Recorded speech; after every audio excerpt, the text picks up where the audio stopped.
bang, bang, bang, bang, bang, bang. Because this is a film that goes straight into the action, isn't it, Jeff? It sure does. Yeah. So yes, I have the book. We'll show off some things while we Ooh. start here. Look at it. But unfortunately, it's the re-release for the 25th anniversary of the film, because the proper old one is very rare and goes for silly money. But yeah, what have you got? You're going to show off there? Let's start with the action figure. Oh, so I got a custom John McClane. I've got this from Germany. Somebody made this. I mean, the thing is, there's no official sort of John McClane figure out there. So somebody made this. I mean, they actually got a Bruce Willis head. They found the body. They found the clothes to put on it. So it's all sort of made up in pieces. And I like the touches that they actually have the bloodied sort of bandages on his foot and everything. Obviously, in reference to what you call the TV there, she's the fencer. Shoot the glass. We'll get to that. he's left-handed as he is in the film, so he has his left hand on the gun. That's attention to detail, isn't it? It's got the... yeah. He's even got the watch on the right hand as he does in the film. The holster he has on it, I put on that myself, but other than that, it's a very authentic figure. That is very clever. And then I have a VHS of this movie from Germany. Jealous. So what's the name of it? Stirb langsam, or Stirb langsam, as you would probably say, call it. But but you do have actually Die Hard. I just say Die Hard, yeah. Just below there, and what does Stirb langsam mean?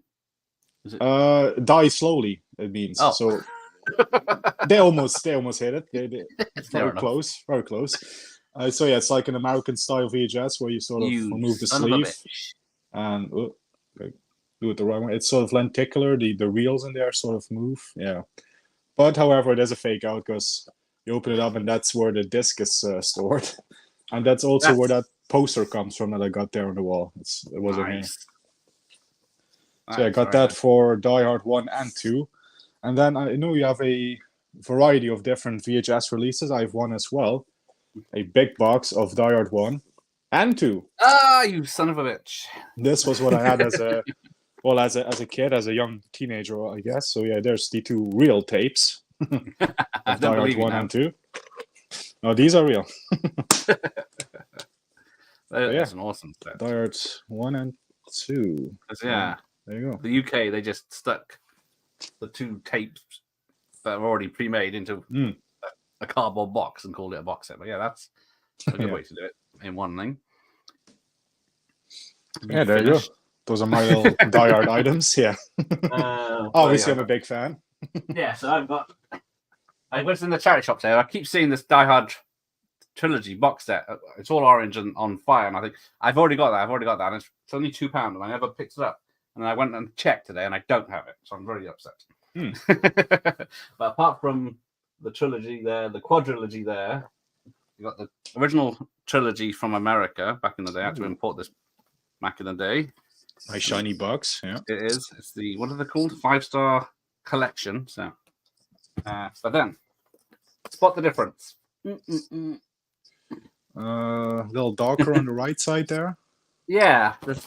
Other than that, the lighting is a bit different on the picture, I think. Yeah, it's a bit shiny. One's matte, one's shiny. But that's it. Yeah. This one, and then even on the side, there's 3 films. One's in cardboard boxes, one's in plastic boxes. But there's this tiny edition here. So this is one of those I picked up in the charity shop for like 50p. And we'll have an unveiling. Yes. Ooh, film cell. Film cell. One of, that's just number 1476 of probably 10 million, but yeah, probably. Not back to 50p. Because I didn't notice that was in there until I went through it. It's very nice. But apart from the Blu-ray, the DVDs, and the VHS, I got the original retail from 20th Century Fox, and then the smaller re-release, which is, what is it? Home entertainment. So we will be watching this one on the telly tonight. So we'll see who's in the chat. Sean's here. Yippee-ki-yay, Mr. Falcon. That's from the second movie, isn't it? Yeah. There's work, because there is the Falcon, was it? The airplane's called Falcon, isn't it? That Franco Nero comes in and Yeah. So that's swinging for that one. Paddy's here. Yes, happy birthday again, Jeff. Thank you. Simon's got some painkillers. Yes, if you want some aspirin, you got to do what he says. I actually just took a little aspirin because I got a slight headache, but yeah. Okay. Hopefully a lot of loud noises won't be a problem. No, they won't. I am dressed as Simon from the third film. He has a blue vest. You should have wore your "Now I Got a Machine Gun" shirt. Too bloody late now. Yeah. Fucking California, yes. Fucking California. You guys, I keep forgetting never to do done that that. after a play. Yeah. No, I never remember. Used to have the UK VHS double bill of 1 or 2, but I think the box cover was Orangey Fires on air. That might be the one I'm thinking of. Oh no, that was the DVD in the shop, so they might have done both. There's so many versions, it's just ridiculous. Yeah. Right, so while we're at it, 5 films. Who's this madman? I'm just going to show this off. Something I prepared earlier.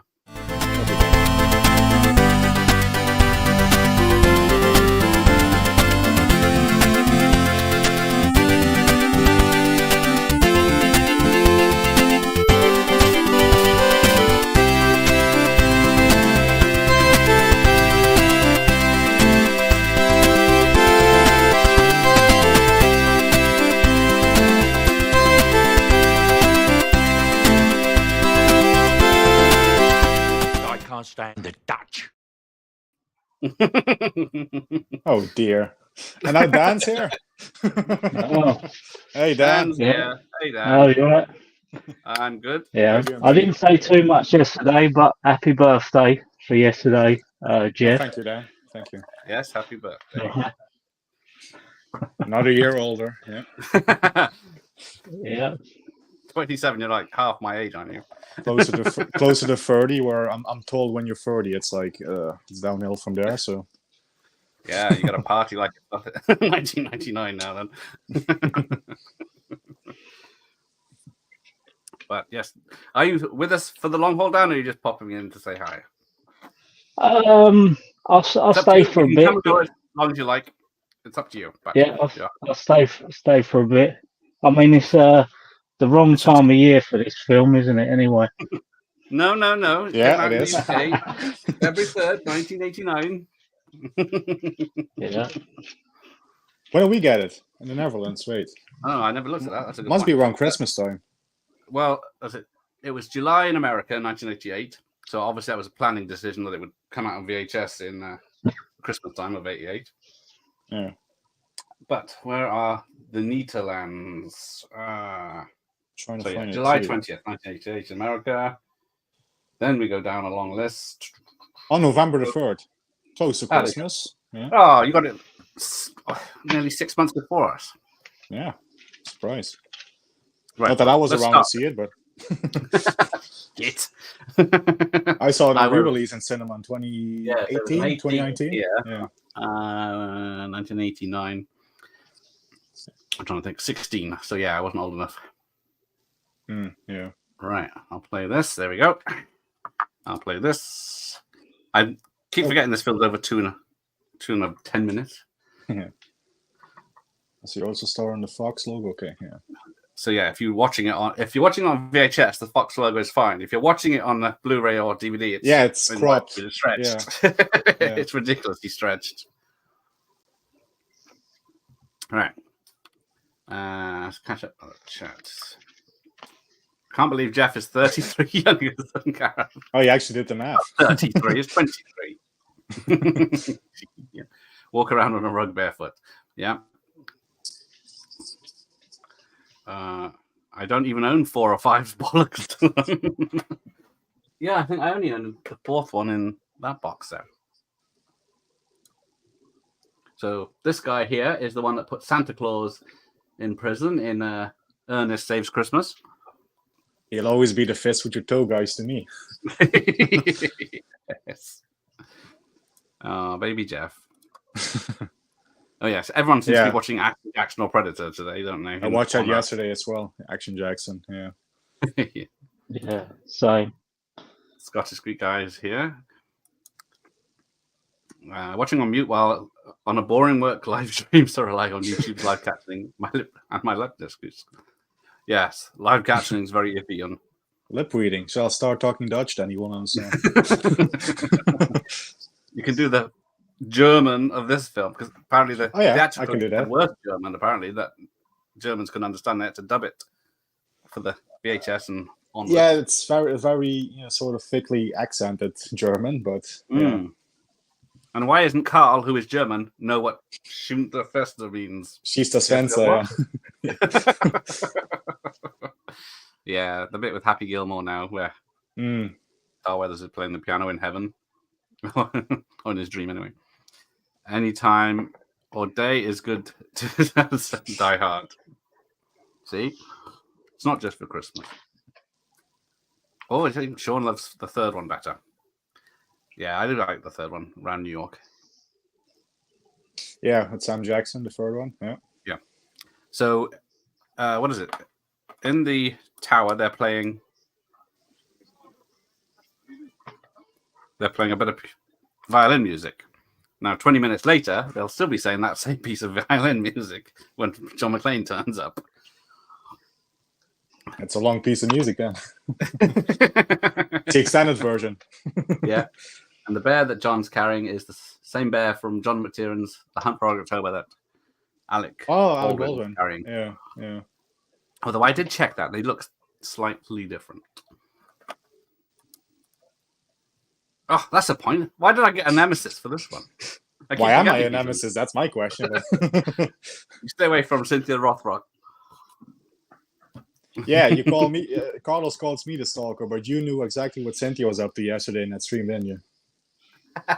She's getting awards for martial arts. I didn't even know that. Unfortunately, she's poorly with COVID as well. So, from a big meeting they did, I think her, Don Dragon Wilson, and some other people, unfortunately, have been quite poorly. So, stay away.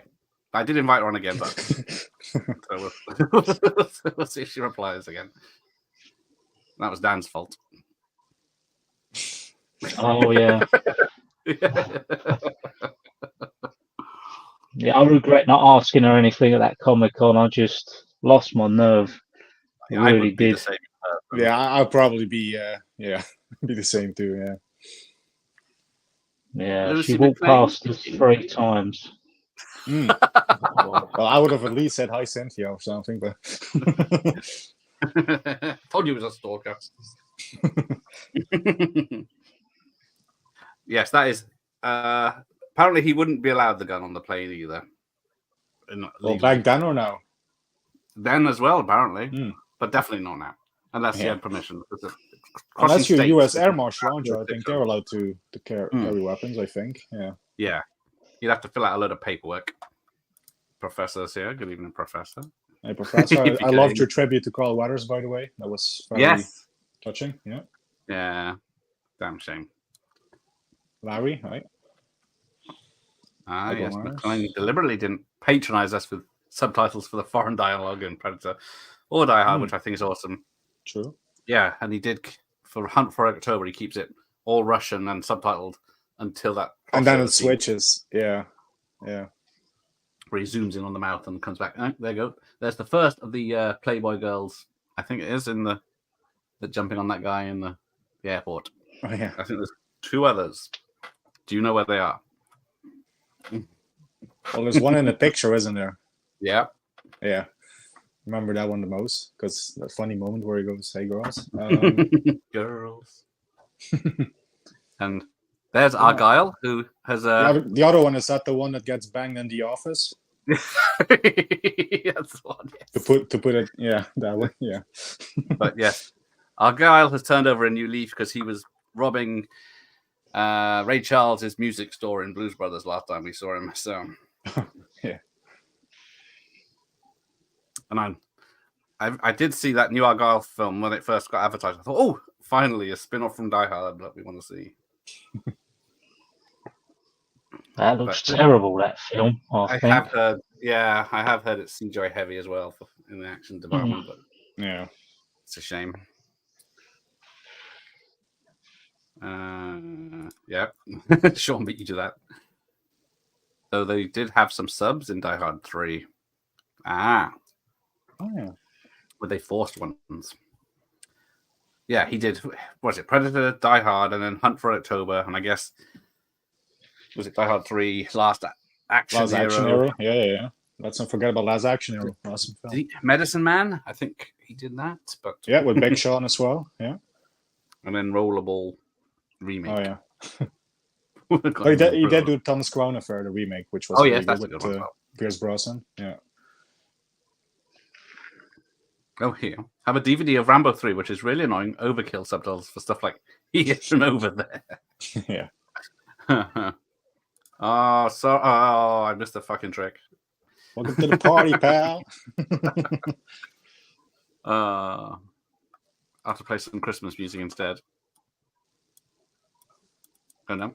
So yes, Fox decided to save a shitload of money on film at their newly built what's it called? Fox Plaza. The Fox Plaza, yeah, that's it. Yeah, and then they've still got extra security up because of people visiting. Director of photography is Jan de Bont, who went on to make Speed. Who is Dutch, yeah. Oh, is he? No. It's a Dutch name anyway. Is it short for Janice? Hey, Mike. Mike, how you doing? Hey, Mike. Hans Gruber's best action movie villain. Am I right? Yeah, that's also He's quite definitely up there, yeah. Alan Rickman, yeah. This is Christmas music. Trouble is, you got it. There it is. So yes, from Jeb Stewart and Stephen E. D'Souza. Steven D'Souza, yeah. So Jeb Stewart did with someone else, did Predator, didn't he? And then Stephen E. D'Souza did some of Commando, I guess. Because this was working. He's credited on the poster for Commando, so yeah. Yeah.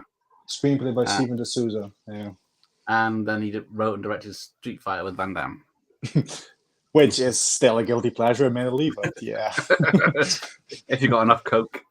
Yeah, booby girl at the party. Yeah, nice bear. Yeah, that's it. Argyle was in Trespass 2. I guess that's not one of those dodgy sequels, but yeah. I haven't seen Medicine Man. I saw it in the cinema. I haven't seen it for a very long time. I've seen it a long time ago, yeah. We have to give that a rewatch. I remember it being good, but yeah, just yeah, not really an action film or anything, is it? It's just doctors yeah, in the it's Sean rainforest. Connery and Lorraine Bracco from Goodfellas and Sopranos, isn't it? Yeah. Yeah. Apparently, the plan was originally to have Gruber get impaled on the monument. He falls at the end. Who says that didn't happen? We never see the body. Yeah. But yeah, here's the first goof. When he looks up Gennaro, it's spelt differently on the first page to the second page. Yeah. Plus, touchscreen was never a technology back then. The thing I've noticed, he goes there, use the screen, and he says 35th floor. Yeah, he says, yeah, they're the only ones in the building. Well, you could have just told me. Yeah, you could just yeah.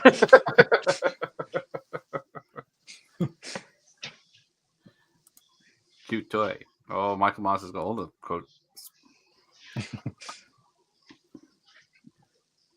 We'll be getting to some of the big quotes just in a minute. Once the terrorists come. Although who said they were terrorists? But, yeah. Exactly. Yeah, I know I did. But I think this is the first of the problems with the 4x3 version, because that's the one I know the most. It's when he's walking down this corridor. Uh-huh. I think it pans and scans to the guys. There's a second security guard down there or something. Yeah, I can't remember. It always bugged me. I thought, hang on, where's he from? I know later on when you see in a widescreen shot, on one side there's him, and on the other side there's someone waiting behind a wall, and you don't see that on the VHS version. Security for the building is a shambles. Well, exactly. That's why you got one guy in the front, or two guys in the whole building doing security. Well, if it's just one office floor, it has a party. I mean, you can understand the security being a bit lax, but yeah.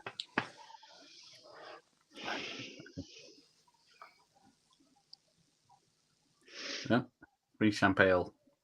Although they do later on, was it? They offer the heavily pregnant lady, a drink. Yeah.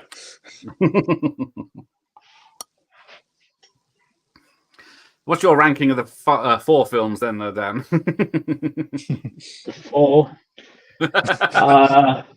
Yes, supposedly there's a 5th, but I've never seen it. So Same as mystery. I can't stand the 4th either, so I just do the first 3. So Okay. my favourite's part 3, then part 1, then part 2. I think part 2's a bit boring, to be honest. Like, not boring, but it's one I would watch these 5 times to sort of how many times I'd watch that. Sure. I love number 3 though. Yeah, I do. yeah. So yeah, there's the homophobic John McClane pushing away the man that kissed him. Fucking Cancel California. him now. Mr. Tag. Yeah. Mr. Takagi. It's only, pointed out to me because what's his password? It's almost the same as his name, isn't it? It's AK, isn't it AGI or something? Maybe it's just a. And there's the hero of the hour, Ellis. Oh, Alice, yeah.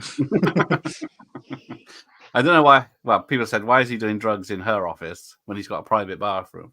But cocaine's a hell of a drug. It is. You wouldn't have films like this without it. He missed some. Well, that's true. And Street Fighter wouldn't be wouldn't exist without cocaine. Yeah. Because what's it? Hart Bochner is Ellis. He's in Supergirl without the beard.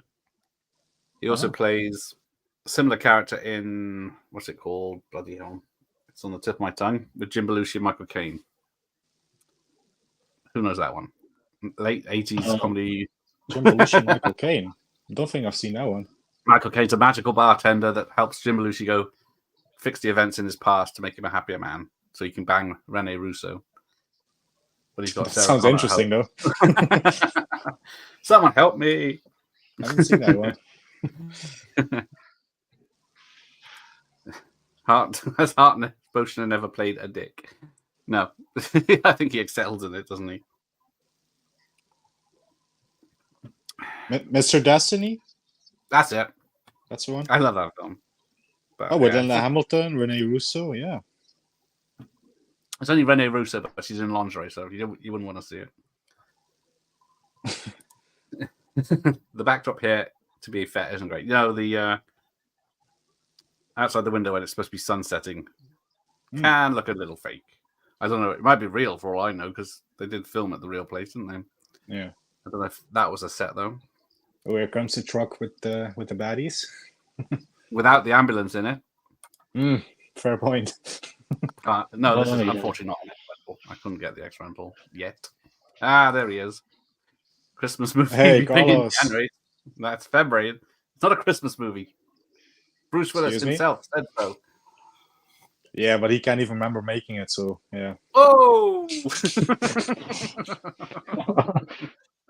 He went okay, yeah, that was a bit crude. I know. Still can. Oh, hang on. However, Dan, that poll sort of bit you and Carlos in the ass, didn't it? Oh yeah, it did. Yeah. All of a sudden, everybody's saying it's a Christmas movie. I was like, where were all these people when I needed them on the stream? Yeah, I can't remember if I said it now, but it doesn't make me feel like Christmas, so that's why I've never regarded it as. So, but when I've rewatched it since the stream, I kind of pick up on all the Christmas elements. I kind of think, well, I can say it is or it isn't. I'm not going to argue about it. Whatever anyone wants to say now. Yeah. There's plenty of references. It's at least 20 well, times. To be fair, it was mostly Ricky was disagreeing with it. So yeah, he's a fucking moron. Hang on, which way was he going though? Oh yeah, 2 dicks in this. William Atherton. Yeah, he poor bastard had people shout dickless at him to this day. He did Ghostbusters, then this, then goes Die Hard 2 he's in. Yeah. And then Real Genius, he plays an arrogant git as well. He has a face for it, doesn't he? I'm always confused with Mr. Destiny and Taking Care of Business, which Taking Care of Business is called Filofax in the UK. Oh. There you go. If I read more, it says that. But yeah, that was about time when Jim Belushi was flying pretty high doing comedies, K9 and such.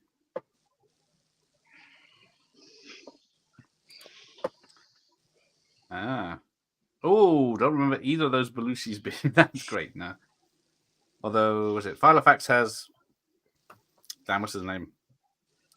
Feck. I'm drawing a blank. Who's the... Charles Grodin in Midnight Run. He was supposed to be in this as the deputy commissioner or whatever he is. Dwayne Robinson. Yeah. And then we get the guy from Breakfast Club. Yeah, that guy. And Trading Places. Yeah. Yes. There's the Pacific Courier, which appears as a plane in Speed, and then it's one of the trucks gets blown up at the beginning of Die Hard with a Vengeance. When the shop goes up, it tips over. So the director... Sorry. No, what was that? The director was...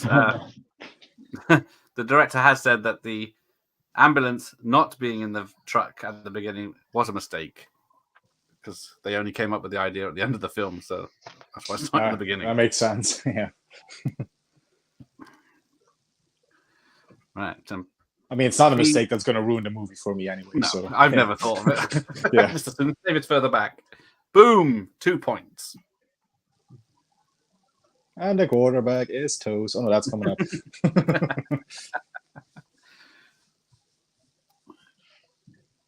It's the Germans. Right, where am I?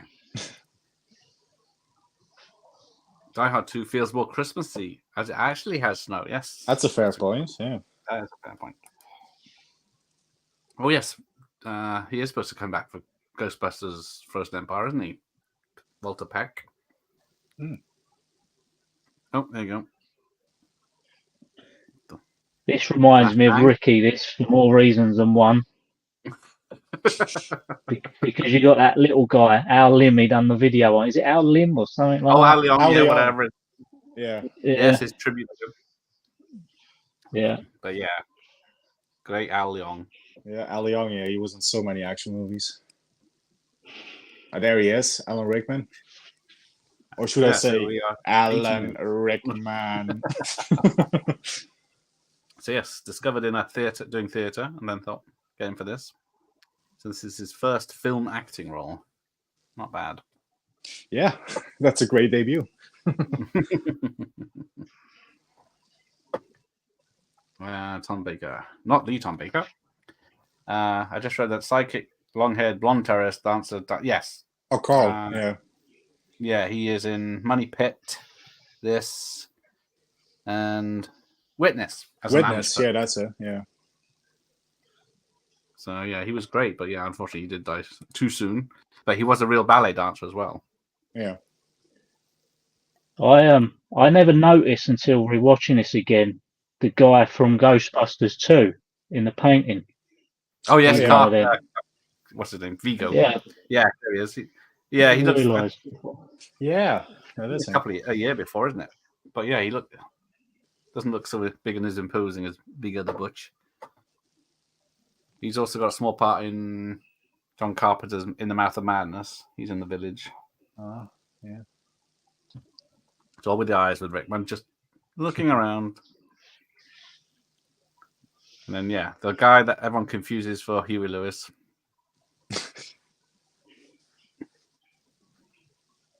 K9 is good, yes. Yeah, I didn't mind K9. I don't mind Red Heat as well. K9 Belushi and Schwarzenegger is a good film. Hey, Caveman. Right, and then again, left. I think that's a stuntman that slides down that stairs because he's got his hair's just stuck. But this is the guy from Living Daylights, isn't it? That's him. I was just thinking, where do I know him from? I know Jeff will know it, yeah. I got that song in my head now that he plays on his headphones. Yeah. Yeah. Oh, he's out a while ago. Yeah, he was in Money Pit. There you go.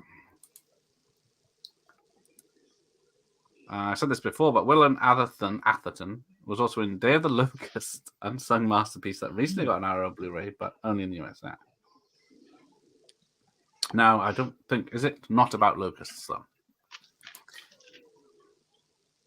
A release date of Die Hard was in the summer of '88. I remembered wearing my coat and scarves and gloves at the cinema, Jeff.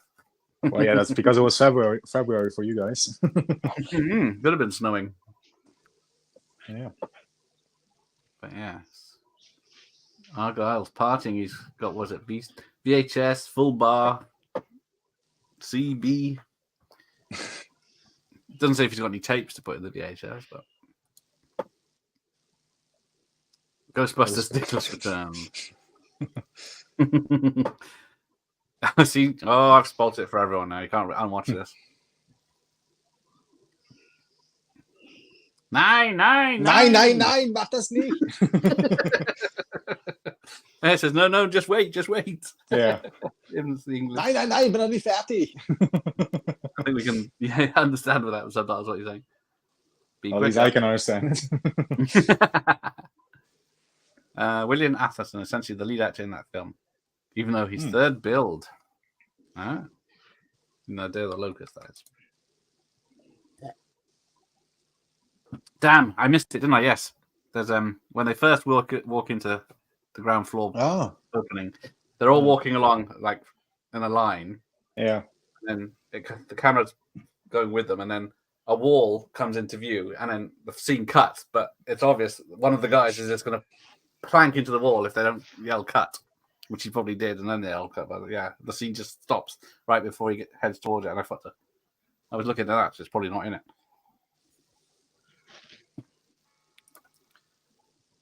Now, that scar on Bruce Willis's shoulder is a real one. Bruce Willis got in a motorcycle accident, I think. Oh. Some sort of accident he was in. And there's Bonnie Bedelia. She's in Salem's Lot, Die Hard 2, and then divorces him for Die Hard 4, doesn't she? Yeah, she sort of disappears from the rest of the series after the second. Yeah. Oh, there's boobs. I can't be bothered to hide them. You can't see them. Yeah, they're in shadows. I think you're okay. See, look, Caveman's exactly the same as me. I thought the Argyle. As soon as I heard the word Argyle, I think the limo driver from Die Hard. So, what does the word Die Hard mean? How does one die hard? Well, just like Steven Seagal, it's hard to kill, isn't it? Yeah. I guess, yeah. I know there's a Maker batteries called Die Hard. Oh. They came out before this. Oh, yeah, don't put someone on coke in a difficult situation. Yeah, I love later on when he sort of wants to take charge of the situation. He's like, I got this. Hans, booby. Yeah, because he ad-libbed booby, and Alan Rickman's expression is real on that one. Yeah. Now, the phone lines are down, but now he looks. Where is it? I'm a stupid VHS head. So he looks over, sees a woman on a phone. But in the wide shot of it, there's no building across from him that he could possibly see anyone in. Ladies and gentlemen. I love Rickman, man. He was so great. He's so cool. Yeah. All those guys with their guns like, I'm going to shoot the fucking lot of you. And then Carl just in the back, arms folded.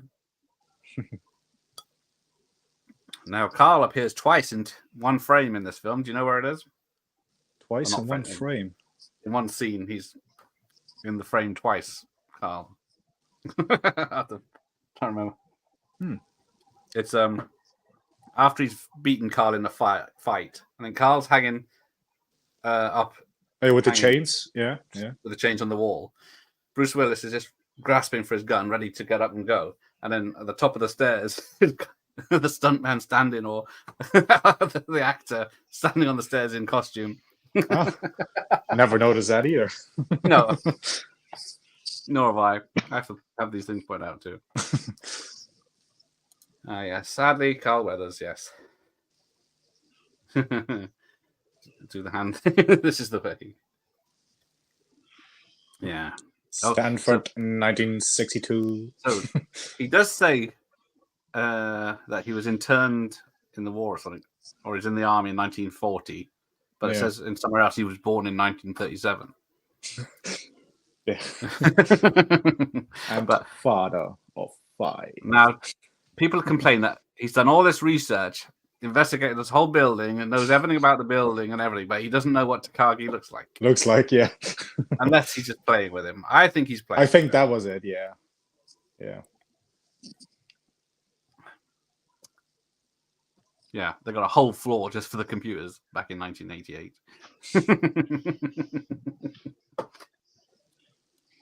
Oh, yes, that's it. He was very upset, the actor, when he got to Ghostbusters 2, and they dubbed him with. They dubbed his voice. Yeah. Been like Woodsman's here, still struggling Nice through suit. the wrong turns. Love that line. John Phillips, London. Boomer is. Has it Arafat by is there too? Yeah. Yippee-ki-yay. Do you know where Yippee-ki-yay comes from? You Western people. Roy Rogers, wasn't it? No. What was that? I can't remember. It's from a song. I think it's from. Yeah, Yippee-ki-yay, yeah, something like that, yeah. It's the song. I'm trying to think. It was Bing Crosby's song, I think. When he was doing was that it? Yeah. I do like later on in this film, there's being a fan of westerns when he says about sail off into the sunset like John Wayne and Grace Kelly. I instantly knew it was wrong, and I thought that was a mistake. That was Gary Cooper, asshole. Yeah. Yeah. Well, anyone that you educate on your new podcast will learn. Yeah. When is the next one? 12th of February. Yeah, the 12th of February. Yeah. And what is it? The man who shot Liberty Valance. Yeah. He only shot him. Doesn't say if he killed him. Well, spoilers. Son. Like was it assassination of James Ford or whatever it is? Jesse James by the cowards. Yeah, what was it? Yeah, that long file. Yeah. Is that coming up soon? Or was it not? Could do. They'll have so many films to cover. Yeah. Yeah, list them. Well, you want to hear the entire list? We'll be here for longer than this movie is. I can tell you that. Now we're planning on doing a 60th anniversary episode of Fistful of Dollars pretty soon. We're going to do that. That's one of the ones we got planned. We're just going to sort of mix it up between modern day westerns, spaghetti westerns, and classic ones and stuff. So. Cool. And a controversial one I want to try and squeeze in somewhere, which you probably guess what one that is. I've heard about that. Yeah, Carlos told me. Brokeback Mountain. Oh no, that would be another one, but you've done a video on it yourself. Yeah, cancel culture one.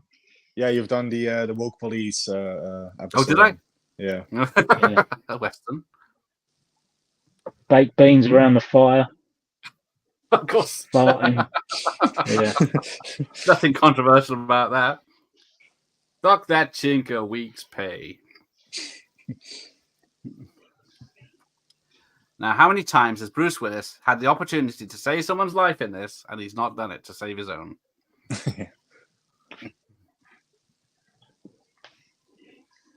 Because, I remember this bit. When I first saw it, you don't expect him to shoot the guy, and then you certainly don't expect splatter everywhere. That's Dr. Impossible. He has sent me another very amazing package of VHS tapes and DVDs. So, make him a star.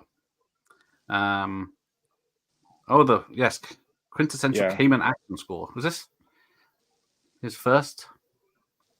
No. Yeah, Lethal Weapon was first. Lethal Weapon was 87. He did that with Brian. Who's the Clapton? Eric Clapton, and then he did Clapton. Spoilers, the DVD Edge of. Damn, what's it called?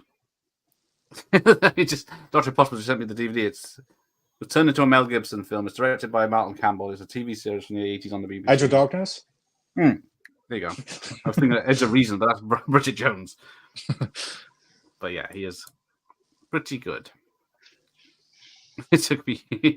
Yeah, you know, I actually only realized it when you were playing the Die Hard video game, Gareth, on the PC. Oh, yes. And actually somebody, I think it was either Franz or Michael Myers that mentioned. I was like, holy shit, that was Necros? I never realized that before. My epic failure of playing it. Oh, I missed it. So apparently, that was Takagi, yeah. There's We'll a dollar. do it the hard way. That was an improvisation as well, giving him the dollar, or set up beforehand, I should say, but not in the script. They would have needed a prop. A whole room just for models. It's bigger than my house. Yeah. Why don't you do anything, John? Because then you'd be dead too, asshole. I think. I see what he's got. Yeah. Good point. Yeah. You couldn't get a modern phone to work down there, could you? So, I got lousy reception in the parking garage, yeah. Stop ruining the film, Michael. You can break the code. Can't you? And that's another thing. The whole thing is he wants the police. He's pretending to be a terrorist to get the FBI to turn the power off to unlock the final thing. But then someone said, well, they'd probably have a backup generator or a battery pack that would keep that thing going if it's so important. There we go. There's Al. Gotta love his hair. When's the point when he's going to eat the little candy bars? That's coming up. Yeah. I think that was another improvisation because he was there so long. Carl thinks he's Leatherface with a chainsaw. Yeah. Oh, clickety click. Hang on. You take care of yourself, Carlos. Yeah. Belinda reminds me a lot of Mary Stuart Masterson. Yes, she does have that similar face. And then they're chucking around the C4. It's perfectly good as long as it doesn't have a charge in it. Because that's another thing. When he puts the detonators in, and then he smashes the telly on top. He puts the telly on top because it smashes in the ground. But people said when the screen smashes in the basement after he's pushed it down the stairs, that electrifies the detonators and that explodes it. So because people thought, why is he? How is he going to blow it up if there's no detonator switch? Yeah. Oh, and then other people have said, why does he dress up someone with a message that he now has a machine gun where he could just hide the body and pretend take them out one by one? Well, because it's awesome for one. Oh yes. So yeah, everyone knows Oath to Joy as Die Hard rather than Beethoven's, don't they? Yeah, some of the stuff I think does work well. But it's like when Rennie Harlin uses Sibelius in Die Hard 2 for the ending when the planes are coming down. That's a bit of old classical music from Finland. Yeah. Oh, there's another goof because there's two goofs now. He sets the fire alarm off, and then people have said, well, they cut all the phone cables, so they shouldn't work because it's all on the same line or something. And then other people said they got a separate line. And then the other thing is when the fire brigade get the call, they turn around and go home, but they legally have to come to see if there is a fire just to check. So I think that's true, actually. Yeah. But for the purposes of the film. And then there's the same with the glass, because when he throws the chair at it, it takes ages to smash because it's high up, strong glass. It's fake glass, yeah. But then Ham just touches it and falls through it. You stupid motherfucker! No! I'll kiss your fucking Dalmatian. Because I never knew what that meant back in the day. Until the alarm has been called off, my friend. Yeah, I won't hurt you, promise. Yeah. What does Schnell mean, Jeff? Do you know? I hear that in war films faster. when they're like Faster. Faster. Yeah. No. Yeah. I hear it when they're in like the Holocaust films. I've never looked it up. Mm. Schnell. Yeah. They sat in this a couple of times, didn't they? Yeah. There we go. Can't see the girl in the window. There's so many high buildings. No high buildings, yes. Fox Plaza's on, so ladies and gentlemen. Someone mentions on the comment chat that Joel Silver wanted this film to have random babes in his production, hence the gratuitous nudity, bless his heart. That'll be an 80s action film without some TNA. Yeah, I can't think of any. Well, Commando doesn't have. Actually, yeah, Commando does. Yeah, there's a scene where, yeah, the hotel room. In the hotel room, yeah, where they're both in an interesting position. Yeah, yeah, with a camera in the room. Yeah, but the girl is on top of the guy, so that's what's interesting about it. Yeah, that's what people have noticed more than yeah. Drop it, dickhead! It's the police. So yes, apparently there is a special forces tattoo on his arm. Yeah, I was wondering what that tattoo was. Yeah, which is an obvious stuntman. I don't know if the obvious stuntman has the tattoo, but I'm not 100% sure this tattoo appears on Bruce Willis in every scene. There are rules for policemen. So yeah, 2 stuntmen, I should say. Yes, doesn't spoil the film though. Yeah, in the HD version, they do look a bit obvious. But, yeah. Oh, nice suit. He can remember all about it, but yeah, needs a diary to remember his second 2-line opening. Yeah, just check his notes just in case. I just point out in that particular death scene there. Later, Bruce Willis said, "I snapped his neck." What part does he snap his neck? Doesn't really show it. Yeah, it doesn't show it. No, I think you hear it.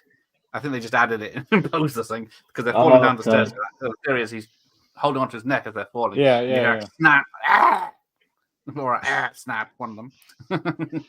But yeah, it's not obvious how he kills him. Do you wish to proceed? Yes. She was in another Stephen King film, yes. Needful Things. Needful Things, yeah.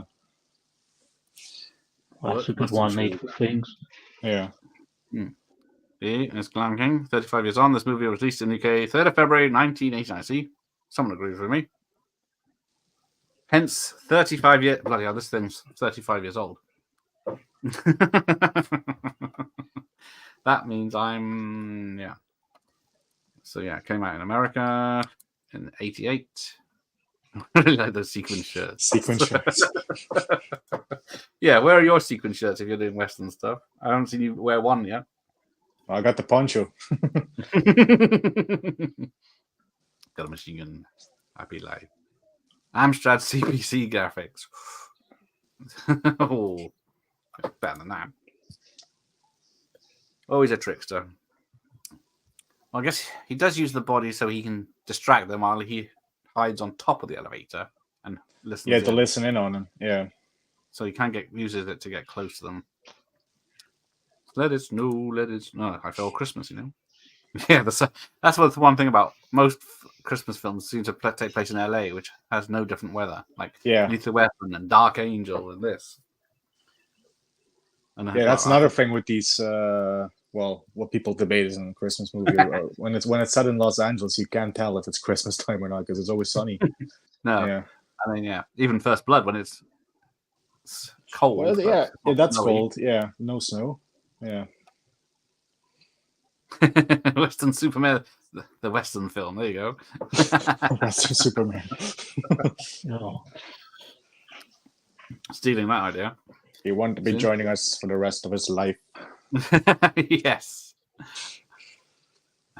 I'm not sure that makes 100% sense. Cheers, Mike. It was an honor of course, yes. But... He's not sitting there with a can of Stella. I am going to do a t-shirt once his tank top changes color because I think it's starting to get a bit chilly. The original, I think there were 17 or more variant colors of vest he has to go through. And one of them is in the Smithsonian Museum. Now I have a machine gun. Fucking love that line. It perfectly delivered by Rickman. Security guard movie. Was haben die gesagt? Ich würde, dass das keiner sieht. I don't think you have subtitles for that, so I can translate if you want. All right, go on in. He says, what did I tell you? I don't want anybody to see this. Aha. He doesn't save Ellis, but fuck Ellis, yes. Yeah, there you go. Lethal Weapon is at Christmas, and the other 4 aren't. Yeah, I guess that's Edge of Darkness. That's how far away I am. Thank you, Franz. Yeah, there's a lot of comments, I notice. Yeah. This movie's popular, I think. I went through all the diehards with my 12-year-old watch it, except number 5. If you're curious, you'll find it in the cupboard with the others, but I won't be joining you. Well, that's the mistake I made. I got to see the first one in the cinema, so I've now seen all 5 in the cinema. And I thought I was so happy watching the first one. I watched the 5th one that night as well. There's a contrast. Yeah. Oh, he did the Wall, Dead Zone, and Brazil. There you go. Oh, the Dead Zone, that's another great one. Yeah. Die 2, yeah, Christmas. Die 3, yeah, I think they got bored of the... That's a good point. Die 4 is on a holiday. But the 5th one, yeah, they gave up on. That headshot is always missing on ITV. Yeah, along with the swearing, the tits, and everything. And the shooting. Now, is it here? No.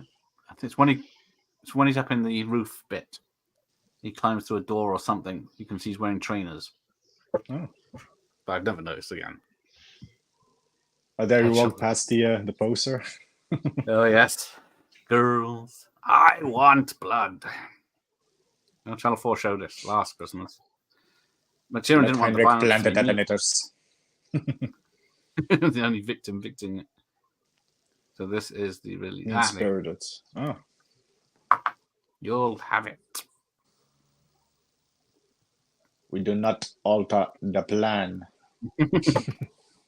Luscious flowing villain hair, yes. You got Carl with his lovely blonde hair, Al Leong with his lovely black long. Yeah. Rickman has a nice head of hair as well. Yeah. He does. And apparently when he's doing his American accent, his hairstyle changes. Oh yeah. It's American accent, yeah.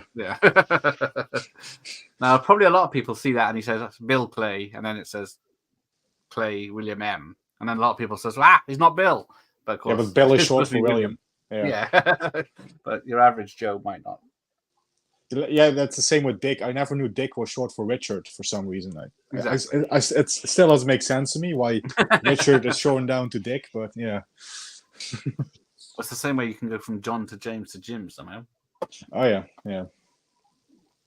Tategi's death is over so quick. It isn't too disturbing despite the strong awe. Yes.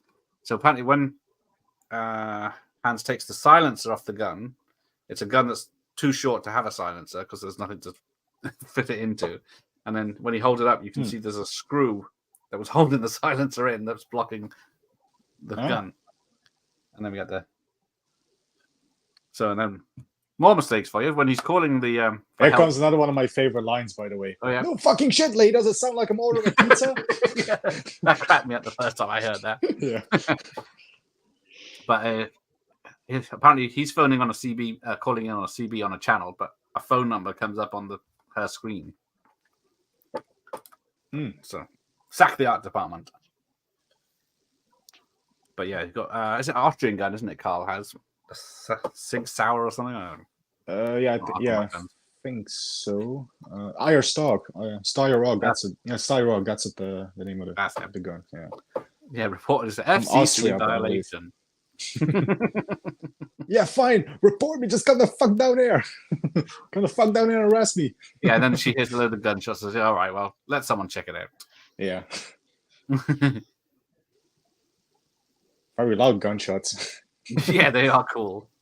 I got my volume turned down quite a bit, but I still was able to hear them. Either of you tried a Twinkie? I was just going to say, we don't vile, have absolutely vile. They are disgusting. You think, oh, it's a nice sponge, it's got some nice cream filling, but they taste just like they're stale, and the cream filling's got no taste. Yeah, I don't think we have them over there. No, but I tried an American shop over here that sells candy. But yeah, it's the same with Hershey's. It just tastes like ash. The American chocolate's tasteless as well. Yeah. All that stuff is Lucky Charms cereal. It's like eating a bowl of sugar. Horrible. Yeah, Yes, but when they try our chocolate, they have a seizure because it's so sweet. But yeah, that is a good point. Rickman calls for Christmas in Robin Hood. Oh, that's another cool Rickman role. Yeah. Yeah. Came and did Cut his heart out with a spoon. It would hurt. It's blunt. Yeah. It's dull, you twit. It'll hurt. No. I don't think I've got any Cayman scores. Yeah, I don't have any Cayman scores, sadly. Yeah. The Iron Giant. Yeah, did jump a lot of genres. It's just fucking Dalmatian. There you go. I didn't know Firemen had a Dalmatian until many years later after this film. Carl definitely had the drop on him. He's standing there in the open. Shoot the locks. There you go. Yeah, the Iron Giant is. Was it Vin Diesel does the voice, doesn't he? Yeah. Oh yeah.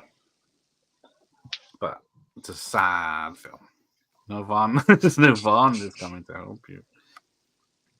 Warner Brothers. Chanel always reminds you of Marathon Man. Oh yeah. Oh,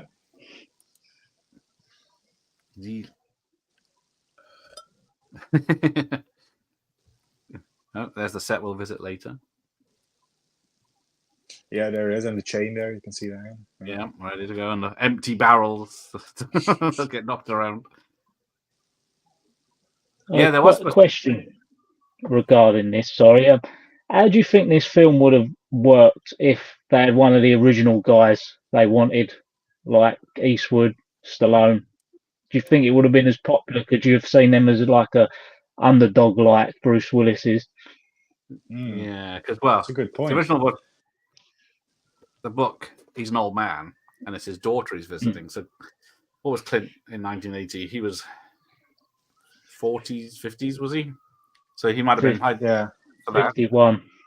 Yeah, so he could have done the original story, but because this is a sequel story-wise, so the detective to a Frank Sinatra film, from 1960, which is a pretty good serial killer thriller. I watched it over Christmas. Yeah, but he's got a wife who's sick in the hospital, and then he's out working this case all the time. But then, because they wanted people like. Well, it was supposed another rewrite was Commando 2, wasn't it? Yeah, which Schwarzenegger was in there, but Arnie didn't like it, so he did something else instead. Total Recall, I think he was working on. But yeah, Sly was offered it, I think, and then Clint and even Richard Gere, Harrison Ford. Yeah, Harrison Ford, I could probably see in the role. Yeah, I know he did Air Force One 10 years later, but I think Eastwood wouldn't have worked, especially at this point he has done the 5 Dirty Harry films, so he's known as Mr. 44 Magnum. So yeah, that's like having Charles Bronson play a pacifist. Yeah. The army guy saying the strap on these guns does not extend to 15 meters or whatever it is. He hangs off it. And it's more of a cord than a strap. But this is another scene that's like, was it? The World Is Not Enough, when Bond is on top of the Millennium building. Oh, the dome, yeah. And he slips and past the first set of ropes and catches on the second. So this happened with the stuntman as well on this one, where he missed the first one and then first attempt and then got it on the second. So they used both. Yeah. But people said he would either break all his fingers falling that far and catching, or he wouldn't be able to do it full stop and just fall to his death. Well, it works in video games, so it should work here as well. Well, yeah, exactly. That's how I base everything off. I mean, I'm doing the Uncharted games, and there's a lot of jumping and grabbing onto ledges. So yeah, which I must say, there's some impossible jumps in those games. So those for policemen. I want a proper Argyle film. This Argyle film is still driving a limo at 6 and telling everyone about Nakatomi every day, and then finally gets his own hero story against a local LA gang. See, I would definitely love seeing that. Yeah. Because I think it was Argyle, because I think was it the computer nerd guy in this? I think he passed away in the 90s. Yeah, he or was early. in Walker Texas Ranger with Chuck as well. Yeah. The other guy. Yeah. But then, so I think it's the Argyle and Bruce Willis did an advert for Die Hard batteries, recreating their characters a few years ago. Get together, have a few laughs. I think I know what TV dinner feels like. So many great lines. Yeah, they looped in the death screen definitely. Tama blinks good and oh damn! I forgot to mention. Yeah, he blinks. I've never noticed it, but apparently, yeah, his dead body when he's lying there, being after having his neck broken, he blinks. I'm sure it's just muscles or something. Bruce was very invested in this role. Jesus Christ! But you should give that a golf clap. Yeah, that needs a golf clap. Golf clap? Golf clap.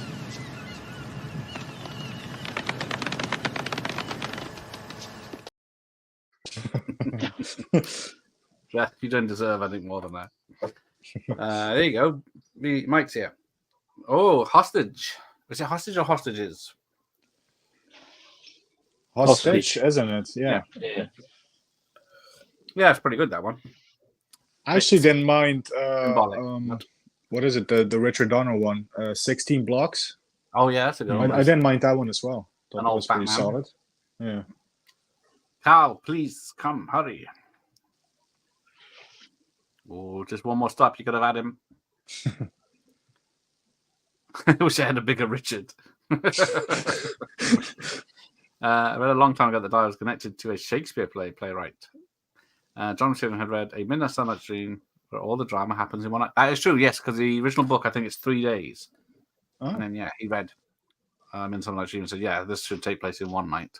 Which makes more sense. ITV version is weird. There's plenty of swearing overdubs, but they still left in a few F-bombs. Yeah.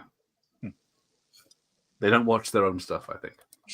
I thought you guys only ate donuts.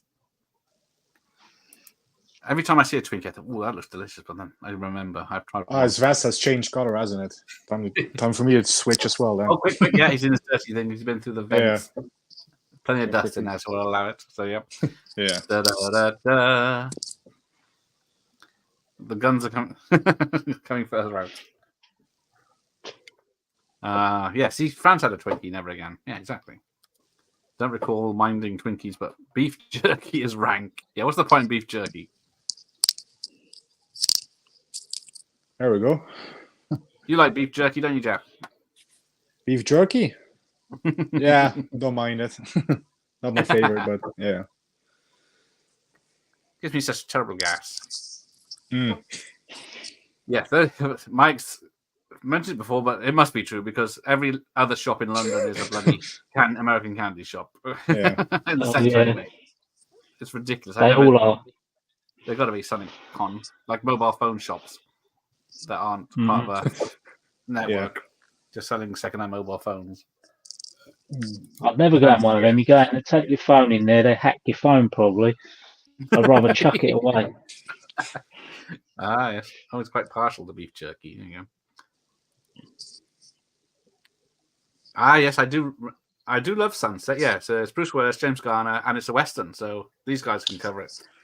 Yeah. What's the damn? Yeah, because Malcolm McDowell's playing a Charlie Chaplin type. So it's set in 20s LA, where the film industry is just getting into talkies. Bruce Willis is a Western actor. Tom Mix, I think it is. And James Garner is who did the gunfight at the OK Corral? What? Who's in it? Who's the real character? I'm blanking right now. Oh God. Wyatt Earp? Wyatt Earp, yes, he's playing Wyatt. James Garner's playing an old Wyatt Earp who's still around in modern LA. It's very good. It's free on YouTube. It was made just before this. I think it came out the same year, actually, 88. Oh. But yeah, it's very fun. It's like a investigating a murder in the 20s LA, Hollywood, and then James Garner's helping Bruce Willis. Oh, roll onto the table. There's a scene. I got a story about about this scene. You know, you got some of these movies where you have those moments where you can sort of predict what the character is going to say. I had that with this movie where he was like, "Well, next time you get a chance to shoot somebody, do it." I was like, "Thanks for the advice" when I first watched it, and then he shoots him and he says, "Thanks for the advice." I was like, "I called it." That's the first time that ever happened to me. No more Where table. I sort of predicted. Yeah, no more table. Not much of a German accent, but Next time you have a Boom, chance boom, to boom. kill someone, don't hesitate. yeah, this was quite graphic for back in the day. All those scripts in his leg. Yeah. And apparently, for the Eagle Eyes, the car that Al turns up in and drives around is a completely different car to the one that reverses off the back and crashes. One's a 1978 Chrysler or something, and then one's a 1985 something else. Oh. But I'm sure everyone noticed instead of me. Yeah, I never noticed that as well. Physicists have complained that if he threw the body out of the building window, it wouldn't hit the car because it would need a better angle. It would just drop. It wouldn't fly out 10 feet and then drop. Damn, God damn it, Jesus H. Christ. Now, every time I shoot this, Al's reversing, and then someone starts firing at a machine gun. And when I first saw it, and then you see McClane with a gun, I keep thinking, every time I watch this, why is he shooting at the guy? He's just trying to attract attention. Welcome to the party, pal. There's the big line, yeah. Now means now, God damn it. Policeman under automatic rifle fire Nakatomi. Need backup assistance now. No, God damn it, now. So yeah, then he crashes. But then when it cuts to the news place, he's still saying it. So I don't know if but he says different things in the same way.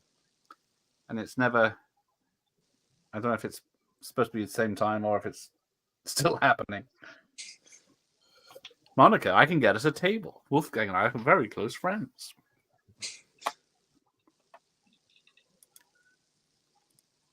So can't imagine anyone but Bruce Willis. Yeah, so he'd only just done Moonlighting, 2 small films. Was it Blind Date, Sunset? Yeah, Blind Date. Yeah, he got a record $5 million to appear in this. Was he in Miami Vice before this or after? Yeah, I think that was before. Was he an episode or 2 in that, isn't he? Yeah, in the first season. Yeah, and then, or series. The original poster didn't have his face on; just had the building on fire. And then after it was a success, they put his face on it.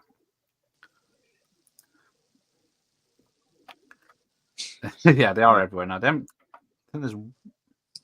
there might be it closed down, the one in Western Superman. Too many phone shops. They have an ice cream bar version of the Crunch Bar. Ooh, I bet they are lush. Crunch Bar ice cream.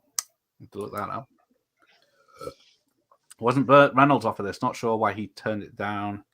Yeah, as he really needed something like this at the point in his career. Yeah, I guess because of the injury and the drugs and the divorce.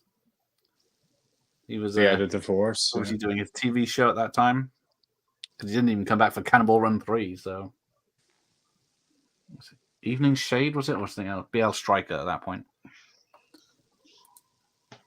Not enough terrorists for it to be Commando 2. Hands would have had to bring in the B crew from outside to give Matrix a busier last half hour. Yes, if you're going to double up on the original,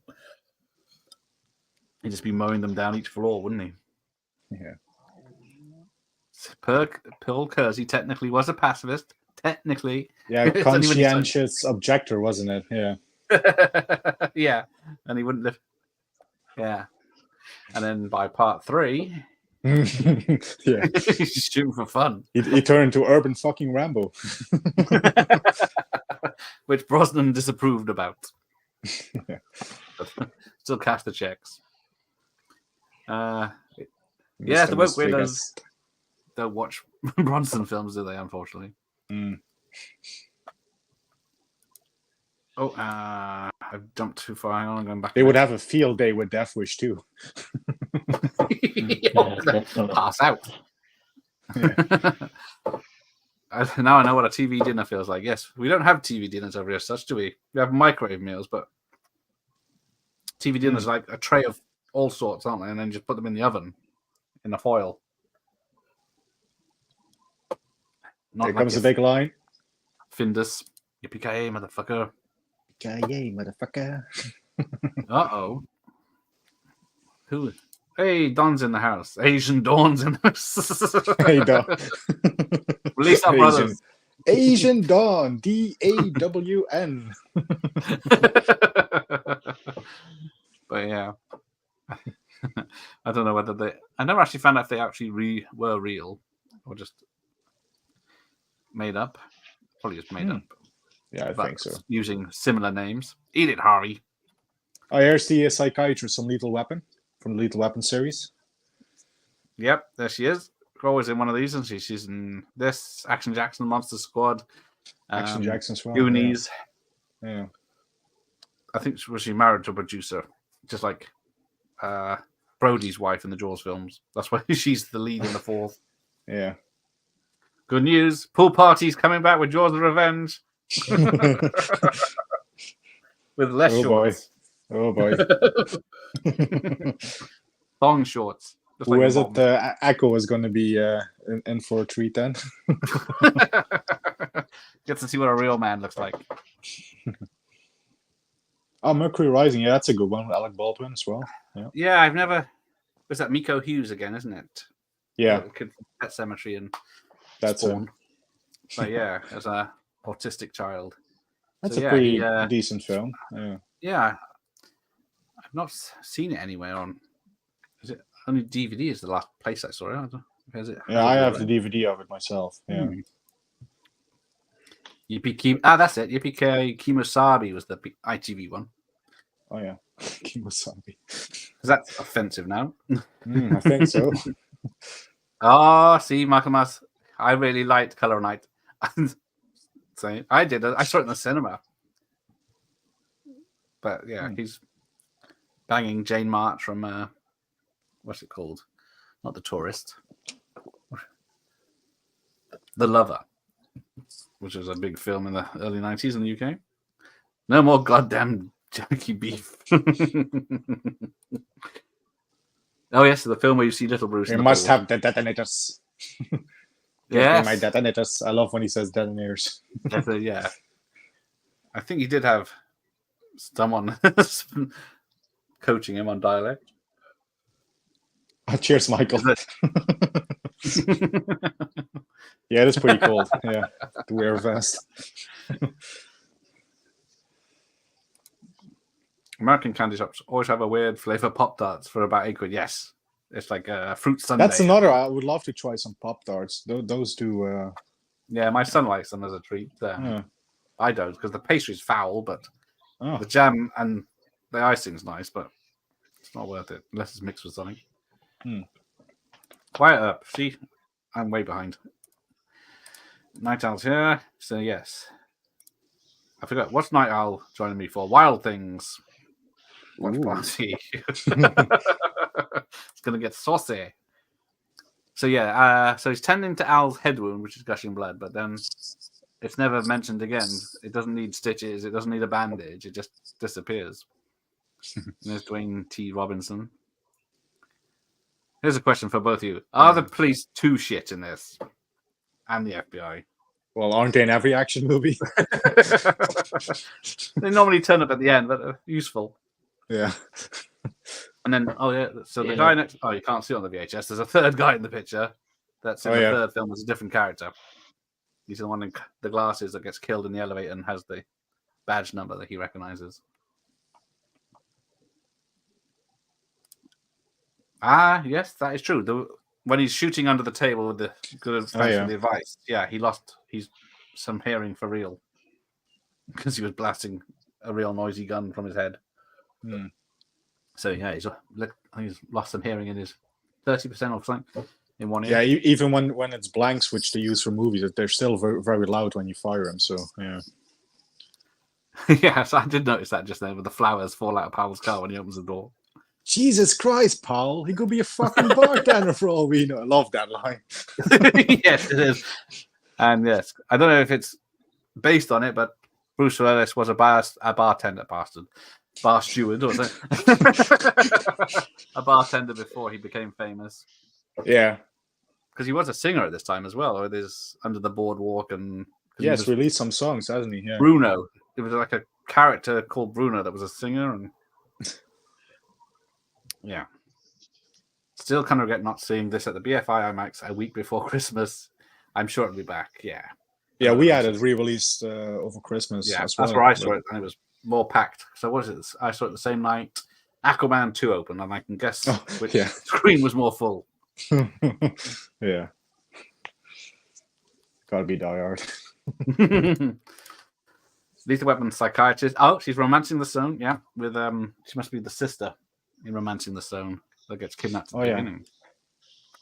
Yeah, what's her name? I always forget her real name.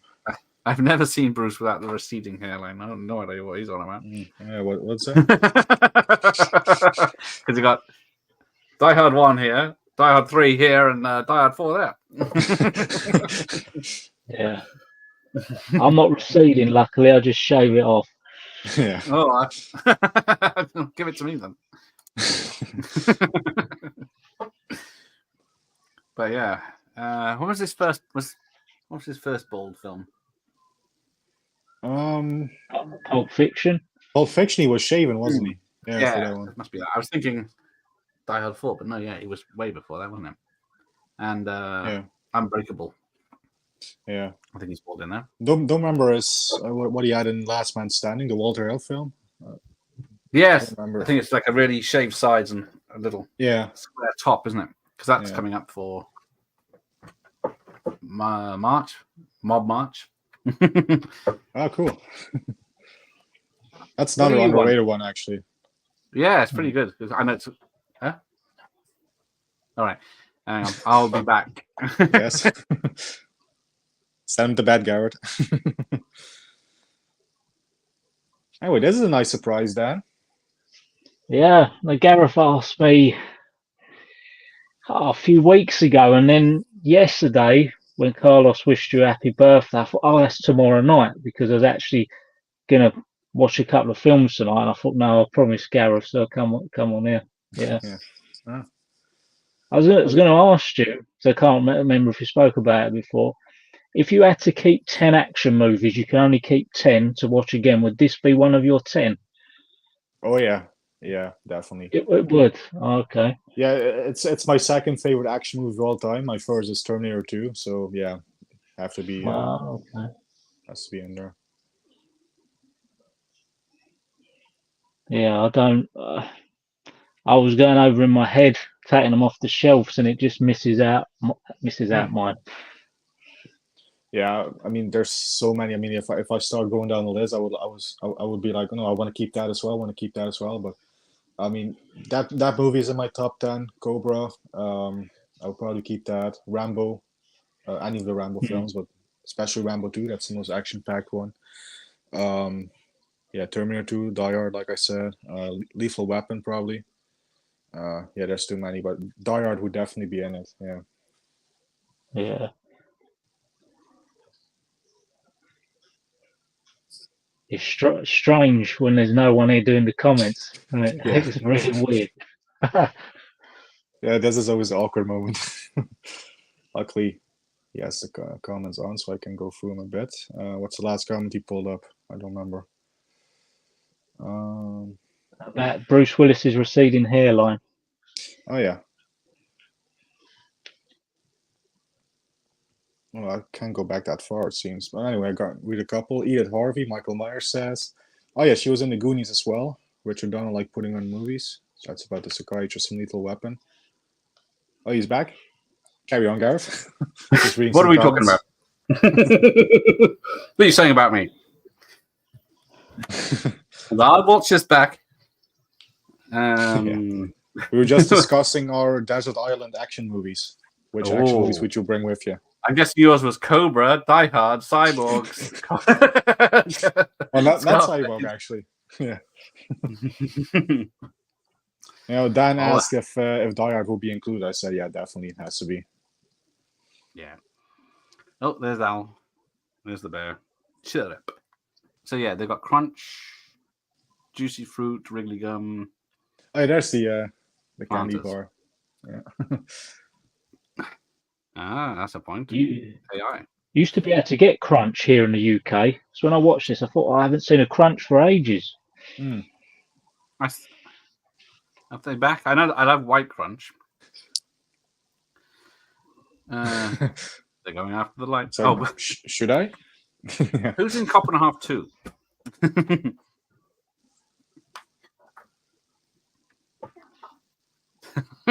Son of a...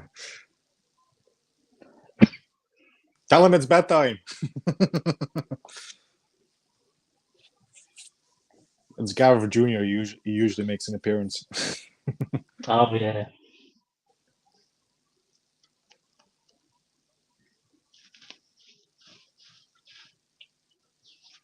I still say for our Christmas stream, I should have used the thumbnail Ricky in front of these towers. What I done? Do you remember that one? Yeah, I remember that. Yeah. It would have upset some people, I think. Yeah. It was the night before Christmas and all through the house. So yeah, people have upset that the SWAT team, who are normally pretty competent guys, goes ouch when a rosal catches his hand, and then they start. First of all, they grind the door, then they blowtorch the door when they could just smash the glass like what the other guys do straight away. Or shooting at them. Reading the reviews that were written at the time are fascinating for the wrong reasons. So many critics wrote this off because they didn't think Bruce was a credible action hero. I heard that, yeah, especially that idiot from Siskel and Ebert. Yeah, I was going to say, I guess those two didn't like the film. Let's see what Halliwell thought. The Devil Rides Out. Diamond Jim. Die Hard 2, Die Hard 1. It is powerful, suspenseful action movie with splendid special effects, although it goes on rather too long. No, it doesn't. I guess if you're used to a 90-minute Commando, or what's it, 80-something minute Commando. They were doing good there until that last sentence. Send in the car. That's detective. There you go. The Fox movie with Sinatra still provides a glimpse of McClane's days as a New York cop before. Yeah, maybe they could. They keep threatening a prequel, but there is no action to be had in The Detective, so I don't know how they'd do that. They'd shoehorn it in because it's just a tracking down a killer. But the police have themselves an RV. And what does RV stand for? Yeah. You got me I always there. thought it's recreational vehicles. I don't know if he was taking the piss. Or it's armored vehicle. Was the only other thing I could do. So maybe someone in the chat knows. Kersey turned from conscious objector to gun-toting psycho pretty quick. Yes, he did. Mary Eleanor Trainor, that's her. So yeah, she's in the Christmas episode of Tales of the Crypt. Oh, nearly put you in timeout. Eat it, Ari. Yeah. It's jumped. Right. Incorrect, girl. Oh, damn. I've gone the wrong way. Right.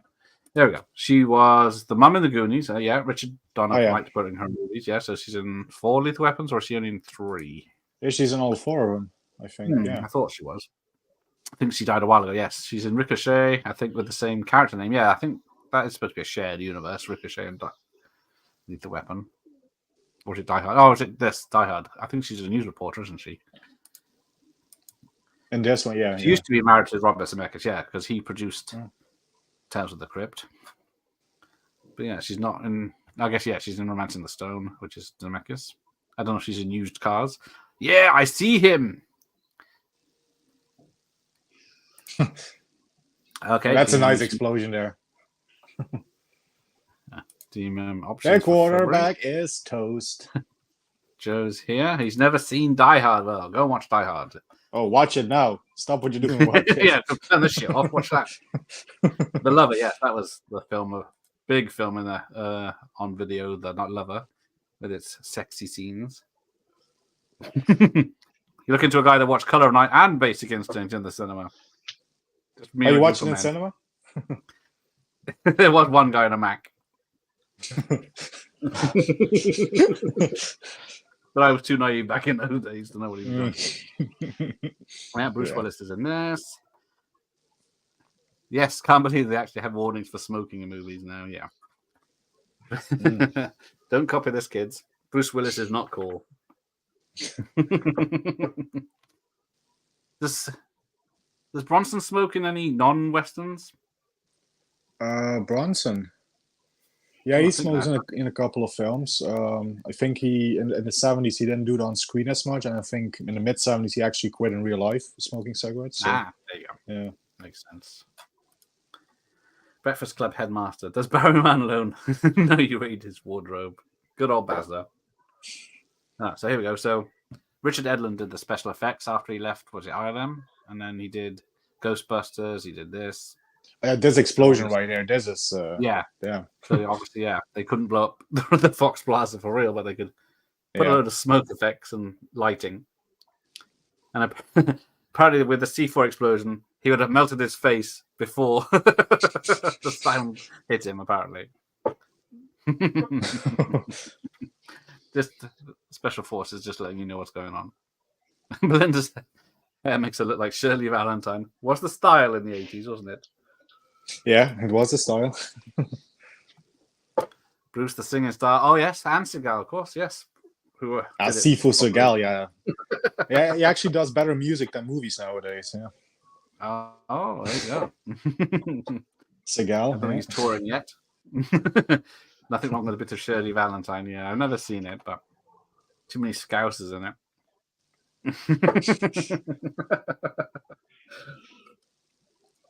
And Bruce Willis is a good actor, yes. I'm trying to think what the last great thing he did.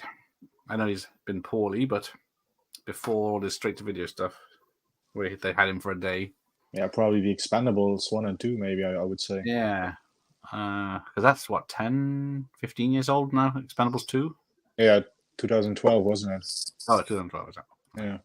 I was thinking 2008, must be the first one. Oh, yes, Willis was in... The Jackal. Yeah. He does, yeah, and he has his gay Richard kiss in Gere. that, which he avoided in this, but... Master of Disguise in that. Glass? Who gives a fuck about glass? Who gives a fuck about glass? I watched Bruce Willis in a film with Megan Fox a few months ago, and every time he had his dialogue, the camera went to the rear of him. No, different way. Sorry. So obviously he's reading his lines on his face. It's quite sad to see, especially when you know. Yeah. You know. Yeah. I know everyone was slating him, saying, "Why is Bruce Willis doing all these low-budget, straight-to-video actioners? He can do better than that. He's just doing it for the money." And but he was, yeah, to give his family and something to leave behind with it. Where are we? Bruce Willis had some top 10 hits, though. Yes, the only one I remember is Under the Boardwalk. I guess we're talking about music, or we're talking about his films, because movies for sure. But yeah, Tom Conti got the Greek accent down to a T in Shirley Valentine. Yes, good old Tom Conti, master of accents he is. Oh, there you go. Under the Boardwalk. Song.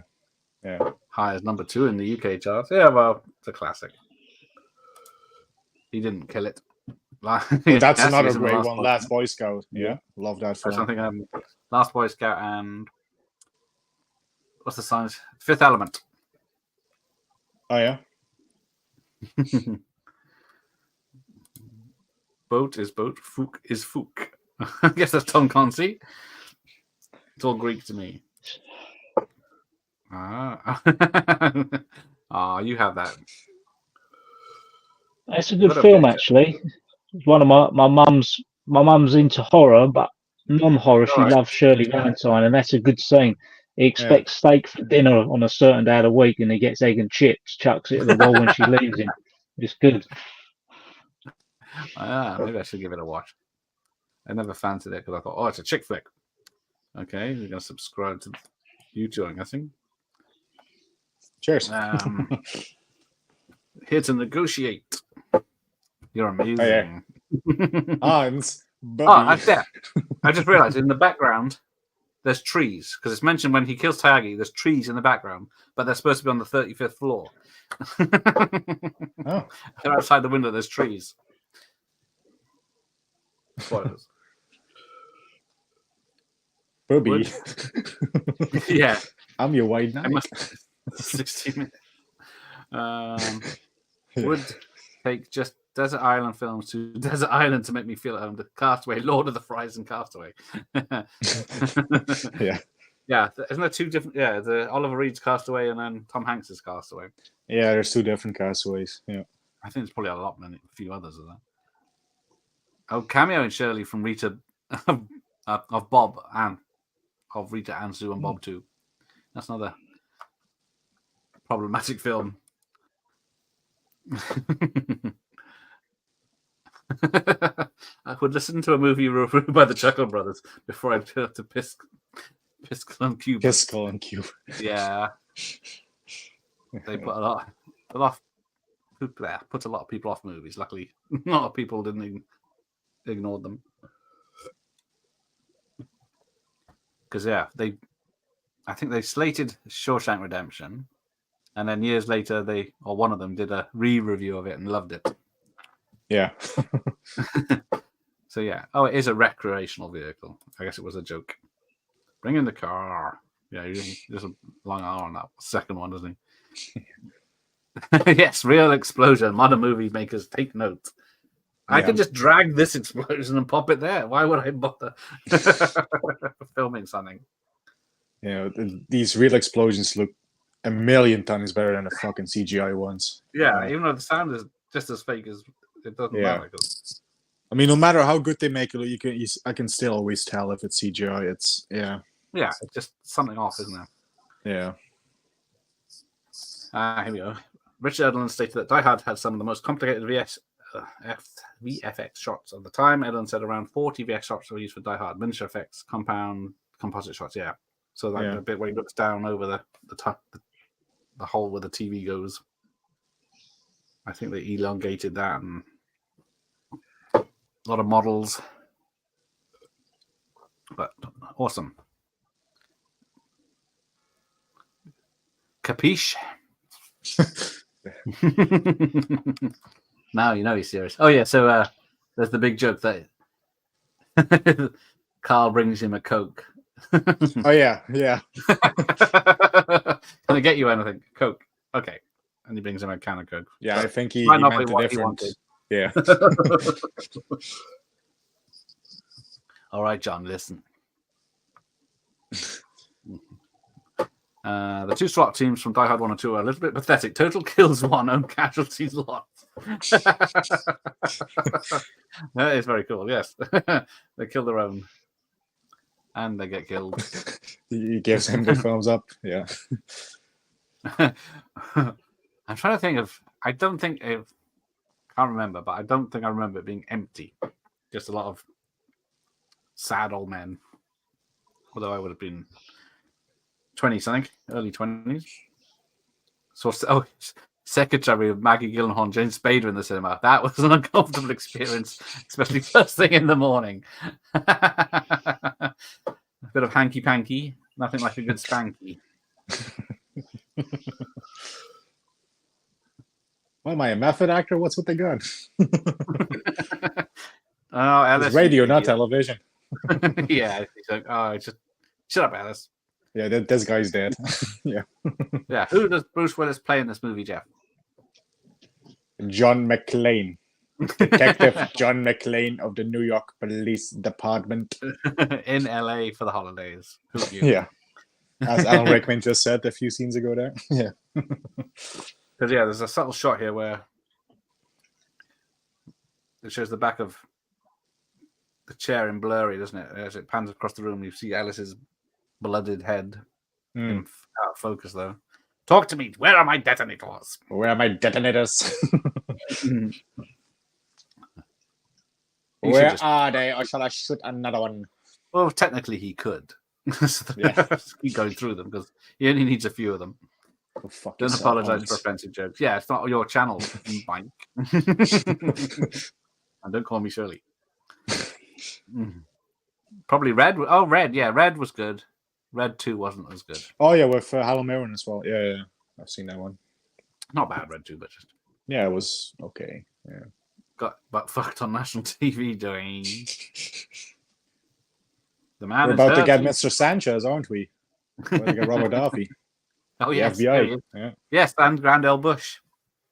Yeah. He's he's in Lethal Weapon 1 and 2 as two different characters, two different cops in the same Yeah. department.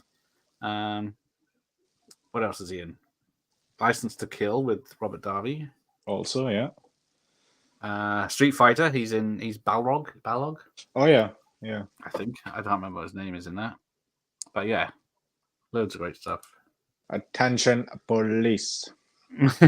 oh dear, the Bruce director videos are worse than anything Seagal did. There's one where he just wanders I around wouldn't go that far. eating berries while weird music plays. How the? What do you put yourself through, Michael Myers? I mean, nothing can be worse than Attack Force or Kill Switch or yeah, Sniper. Sniper Special Ops. Yeah. Well, I tell you what, when it to me when it looked like Bruce Willis started losing genuine interest was that film with Tracy Morgan called Cop Out. Oh, that Cop Outs. Yeah. That was sad. Just kind of, yeah. Yeah, Well, the way he I kept his like fist. him. I love him in Death Becomes Her. I think that's a great film. Yeah. But yeah, he was tricky in that. Yeah, I actually didn't mind Cop Out, to be fair, but upon rewatch, I was like, yeah, it's not great. Yeah, I think I was the same. I liked it the first time because it's Yeah. a Bruce Willis action comedy, Hudson Hawk style.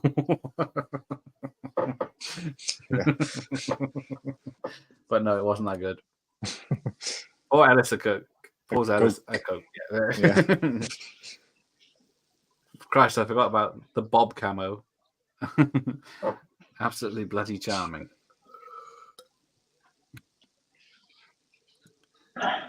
Striking Distance. No one's mentioned. That's a good one. Yeah, that's a very Oh, good yeah. one. Yeah. With Fraser's Sorry, dad. And loads of others. Was it Sarah Jessica Parker? Yeah, originally it was going to be called Three Rivers. Is it Rowdy Harrington directed that one? Educating Rita and Shirley Valentine. It's time to get Shirley up for a watch party. Well, obviously Dan's up for it. It was going to be Snatch or Lock Stock, but we shall see. Yeah.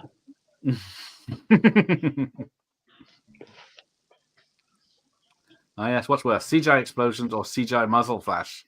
Yeah, both stick out like a sore thumb, don't they? I would probably say Explosion is a bit worse, but the muzzle flashes, Yeah. that's bad as well. How difficult is it? Yeah. Because sometimes you see them Oh behind yeah, I the scenes. love this joke here with the Helsinki syndrome, and he says, "Oh, that's Helsinki, yeah, Sweden. No, it's Finland."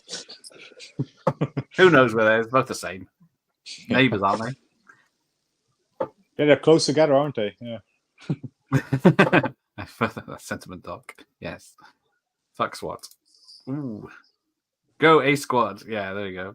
Making them sound cool. DAWN. Dawn. DAWN. And apparently the FBI. The FBI. Well, yeah, the FBI. Two FBI agents wouldn't be able to take over this jurisdiction.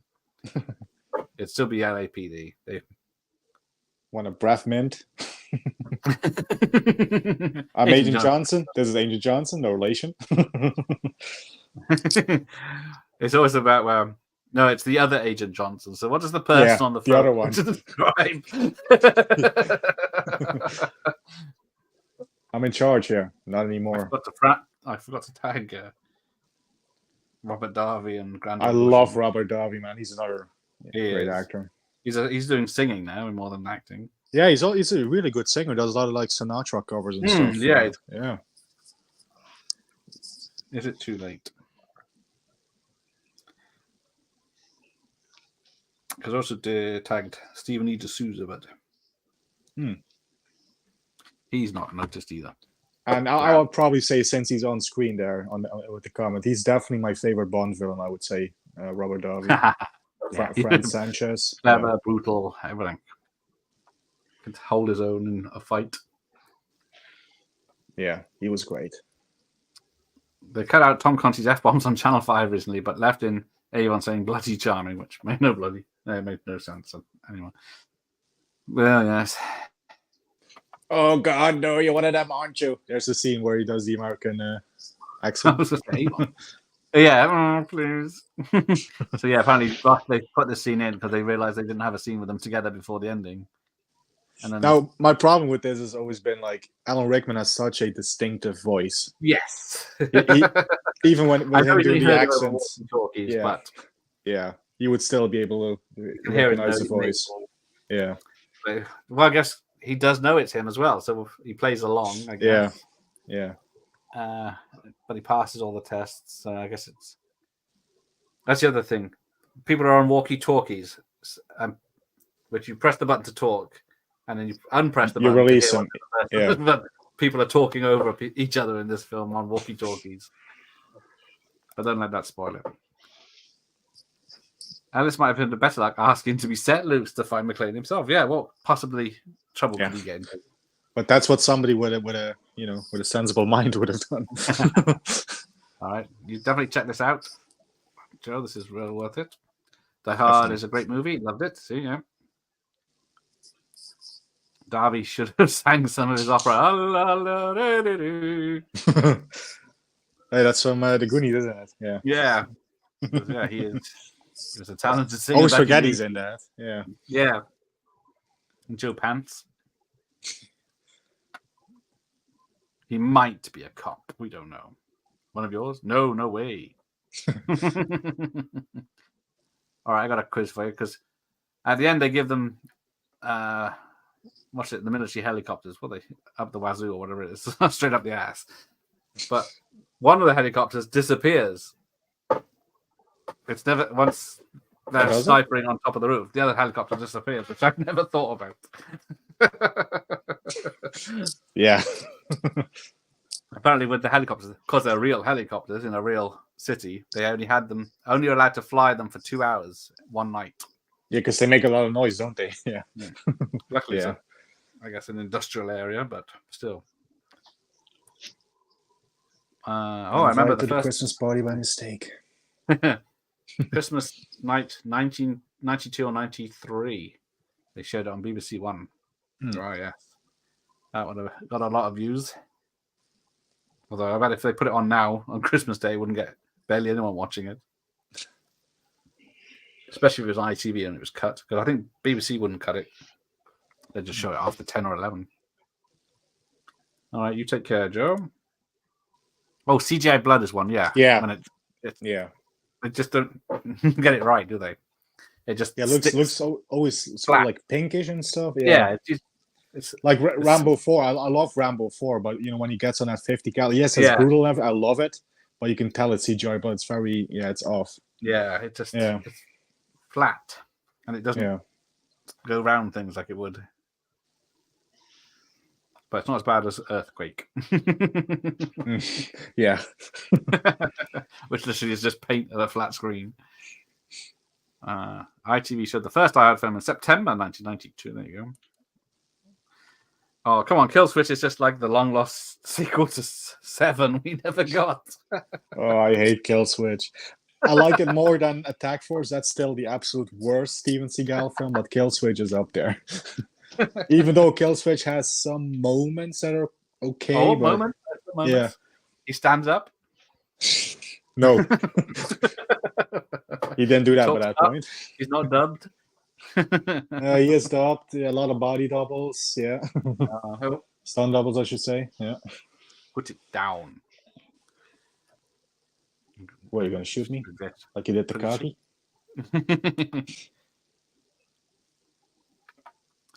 It hasn't been shown on the BBC. People were saying it has been. I definitely remember it on ITV, but I don't know if Channel 4 had it.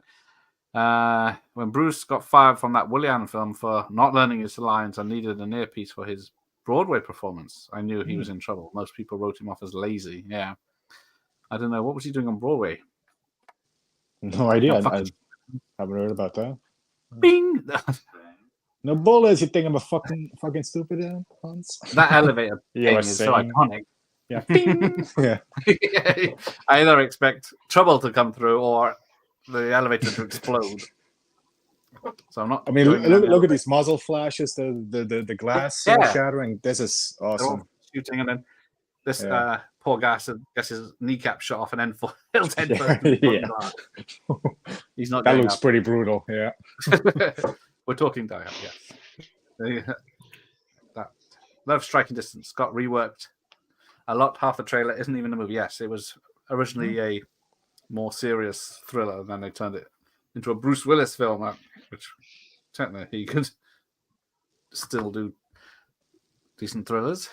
She's the fenster. Yes, why does Carl turn around and say, what is he on about? Because is it the correct pronunciation? Or is it one of the dodgy ones? Yeah, it says she's das Fenster. Yeah, I guess it would be accurate. I mean, if you speak German, you know what he means. So yeah. So Carl should know. But Yeah. But the great audio on this.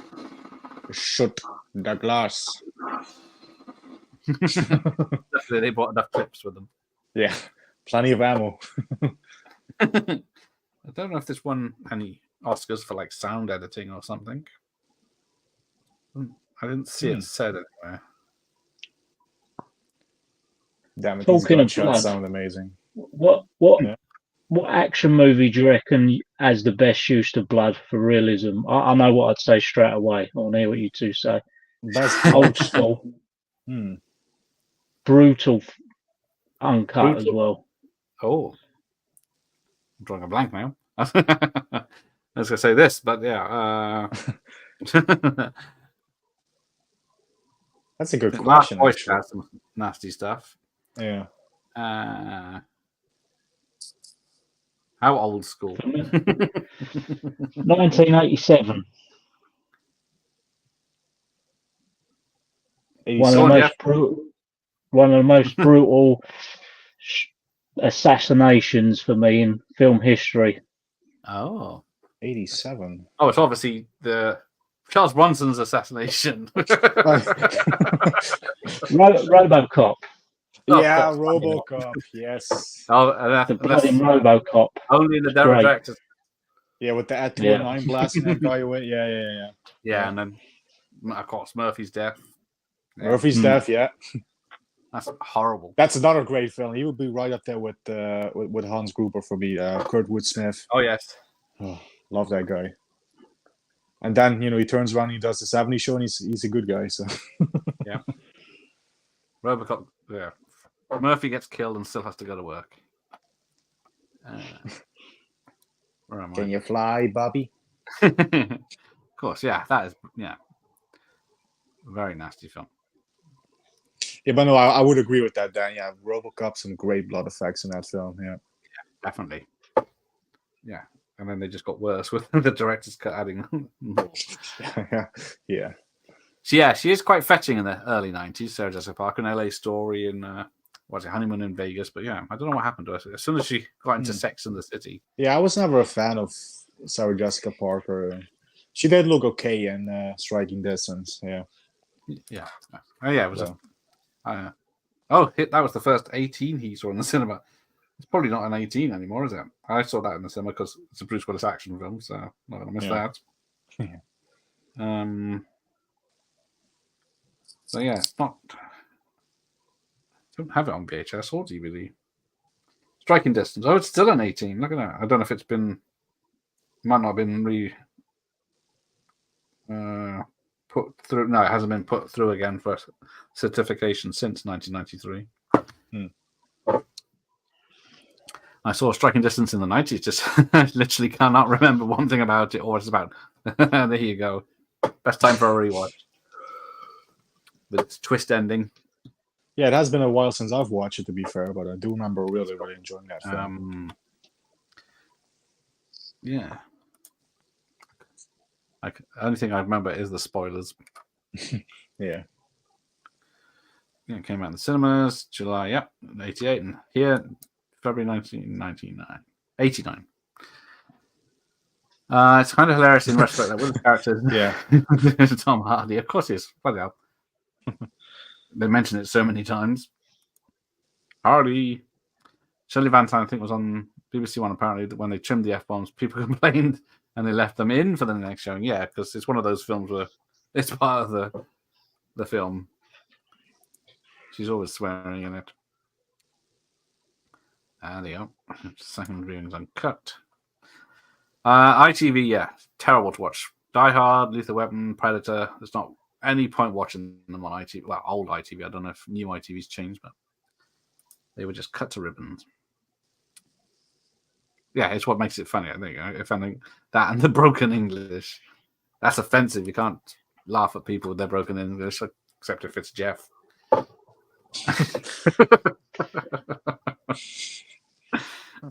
My English isn't that bad. It's better than mine. Yes, Shane Johnson and Johnson couldn't be recurring characters in the Die Hard franchise. Yeah. Well, it'll be quite good. Guess we'll need a new can of FBI guys. And there's Rick Duckerman, he's in what I watched earlier, Groundhog Day, The Burbs. He's great in Gremlins 2, Last Boy Scout. I give you the FB. I can show you right down here. I can show you here. DARK, dark. CGI blood, yeah, it's quite noticeable in Expendables 2, the CGI blood, isn't it? But yeah, it's quite forgivable. I still haven't seen Expendables 4, so I can only comment on 1, 2, and 3, but yeah. It's terrible. Yeah. This looks so fake is the worst thing it could be. Yeah, that's the impression I got from the trailer. If it was the only if it was 100% practical and shit, it would live on in as hilariously bad, but now it's just bad. Yeah. Because it's just obvious blue screens everywhere. And Megan Fox trying to be hard. And clever. Yeah, Megan Fox, yeah, she has no business being in that movie, if you ask me. Yeah. She can bend over a car, that's about it. That's her level. Yeah. Or wash a car, one of them. Yeah, with a wet t-shirt, I'll be fine, but yeah. Striking Distance had more bad guy death fake outs than any film I've seen. 4 or 5, 5 or 6, including the couple he has at the start. Spoilers. I need to watch it again. 7 isn't great, but it's better than Fight Club.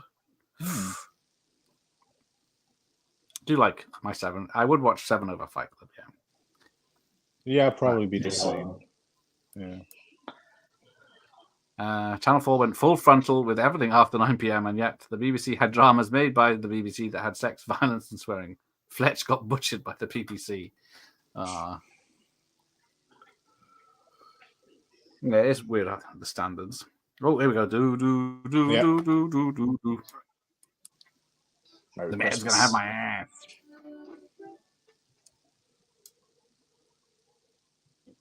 Now, at the ending, spoilers, what's falling from the windows all the way down on everyone when they come out at the end? Money? Yeah. Is it money? Because is there that many Barabons that it's... Yeah, it should be Barabound. Yeah. Is it just because one of the floors is just photocopiers and just paper coming down? Because I think it's noticeably blank, but I don't know if because surely people will be running away with those Barabons, but... Yeah, I would. Yeah, they're worth 600 million or whatever. Yeah.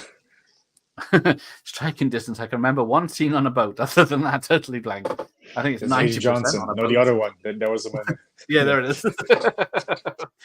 How does he refer to him? Yeah. I despise Channel 4 with every fibre of my being. I haven't watched terrestrial television in years. I don't know what's going on. Yeah, I don't watch a lot of TV anymore these days. Yeah. Too many commercials for me. Yeah, exactly. It's 10 minutes of some commercials. Yeah. Well, what is it? Sponsor, commercials, sponsor, program. Yeah. Not worth it. Oh, there you go. Kill Switch may have been edited by Edward Scissorhands. And that too, yeah. Terrible editing in that as well. Oh, is it? It's like it keeps having like jump cuts and stuff. Like even when Seagal gets up from his chair, if he does that, it's like jump cut. Yeah, it's so terrible. I think that's the one. It's if you've seen my Seagal collection video of all the Seagal films, I added the clip in there of the guy falling out the window 600 times. It's from that film. Hey, yeah, no self promotion. Bruce starred as Paul Sheldon in an adaptation of Misery on Broadway. Oh, the actress who played Roseanne's sister played Annie Wilkes. Forget her name. Oh, is that the one from Scream 2? Annie Wilkes. Misery. That's Kathy Misery, Bates. yeah. I was going to say. So, yeah, I didn't know Bruce Willis was Paul Sheldon.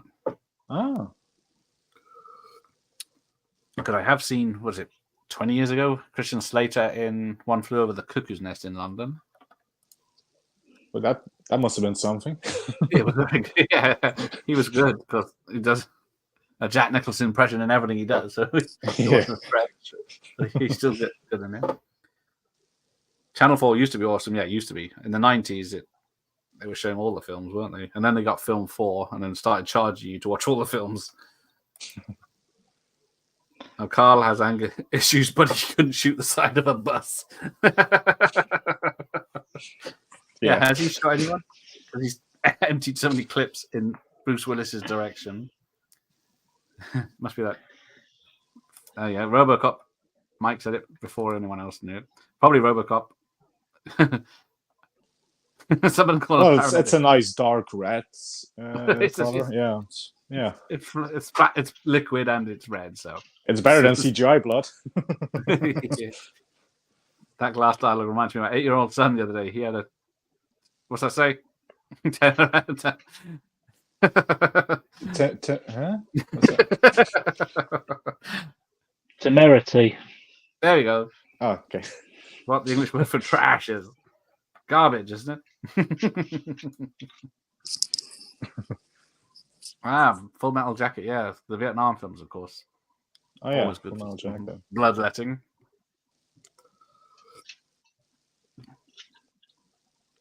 So, yeah. Holly Gennaro has illegals in her household. Yeah, that's what this implies a little bit, doesn't it? Yeah, it's like, you let me in right now or I'll call immigration. Yeah. Technically, he'd still be arrested because he needs the parents' permission to interview the kids. Yeah. I never used it to Spy Channel 4 back in the 80s, 90s, but now it's a shit show. Yeah, they did push a lot of controversial films back in the day. They would show them, no problem. Did they have Eurotrash as well, Channel 4? I remember that when I was at school. Yeah, that was... I found an episode on a tape and I thought I'd upload it, but it is 50% topless lady, so there was no way.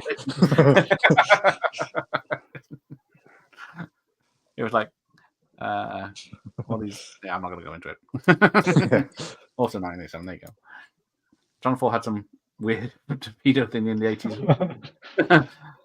That was a band, wasn't it? The damn, what were they called? A load of kids doing covers of songs. They're like 8 years old.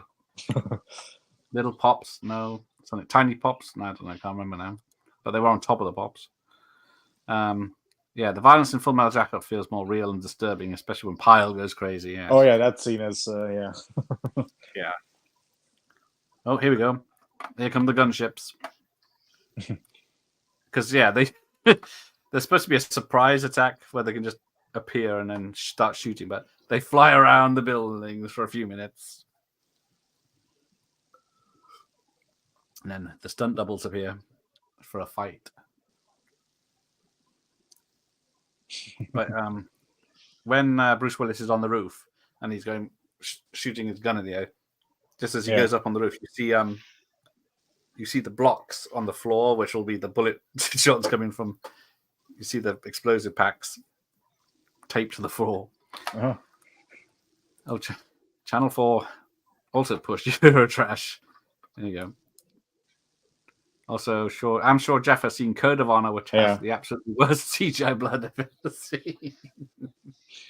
Yeah, that had some terrible CGI blood. Yeah, it's cheap. What are you complaining about? Do you want to pay more than £1 for a Seagal film? Unfortunately, for some, I have. Yeah, definitely. Striking Distance would probably be a 12A at the most now if they re-release it. I don't remember. I don't know if there's any blood, any real violence or anything in it.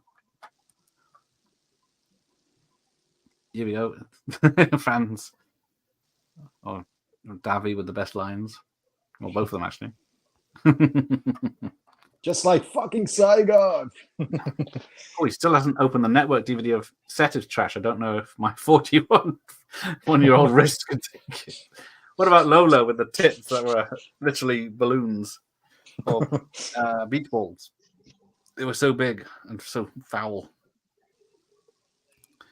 ITV aren't as bad as they used to be. They just never show any even remotely good films anymore. Yeah, I guess they can't. They're all on streaming. What do you figure the breakage? Take out the terrorist, lose 25% of the hostages tops. There you go. I can live with that. Yeah, there's looking close up at the HC. You can see the helicopter's got a blue screen around it, but yeah, but it's pretty decent blue screen. Actually. Yeah, it's only because I'm right up. I never noticed the other day. Yeah, when I was on a TV, it's only because I'm close up. I can see the line around the door here. Don't shoot Al. He hasn't hurt anyone yet. Yeah. Let's go move. Yeah, I need to get a tribute to Al here because I got Gerald Okamura here. Oh yeah. Dan Nito from Big Trouble in Little China. That needs something for the great Al Leong. I don't know if there is a documentary or they were crowdfunding a documentary about him. Oh really? Yeah. Well, John's been shot. The CGI. Wow, he finally had something. Because Megan Fox, yeah, she's was it trout lips? She's sunken cheeks. She's yeah, Asian eyes. She's had so much work. Yeah.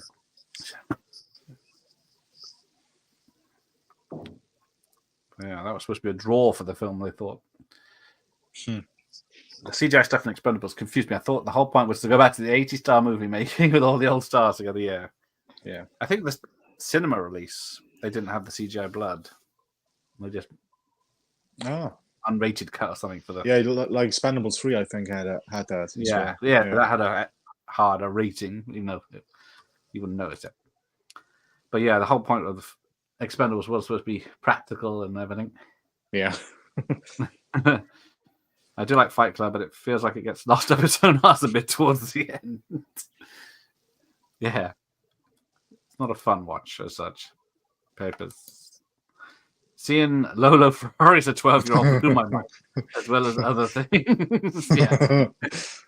She's the one with the massive fake tits. The biggest tits in the world at the time. I think it killed her. Oh, there it is. Yeah, there's Carl. He's right in the background. There he is. So, yeah, he's supposed to be hanging over here, but he's standing on top of the stairs. There we go. You wouldn't have seen it on the VHS.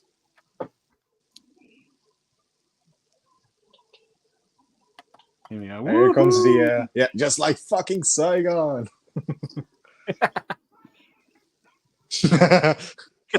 I was in junior high, dickhead. Do these people not know each other? When Hans falls in slow-mo, the papers falling around him are pretty hokey obstacles. Yes, I heard that the other day. If you watch when Hans falls, he's falling in slow motion and the papers are moving at normal speed. Oh. But I've seen this film at least 40, 50 times. I never noticed. Yeah. Oh, there's a lot of blood there coming out of Al's back. Oh, poor Al. Yeah, he did no wrong. UK TV is an absolute now a complete joke. Yes, I can believe that. Killswitch almost had a meme now where a dude flies out the window 58 times. Yeah. So, yeah, you can see the charges and the cables when he's on the roof now. Stupid HD. Oh yeah, now I see what you mean. Yeah. Yeah, you can see the overpainted the right there on the helicopter thingy. Yeah. So yeah. So now the second helicopter has disappeared. Nail that sucker. Completely misses him.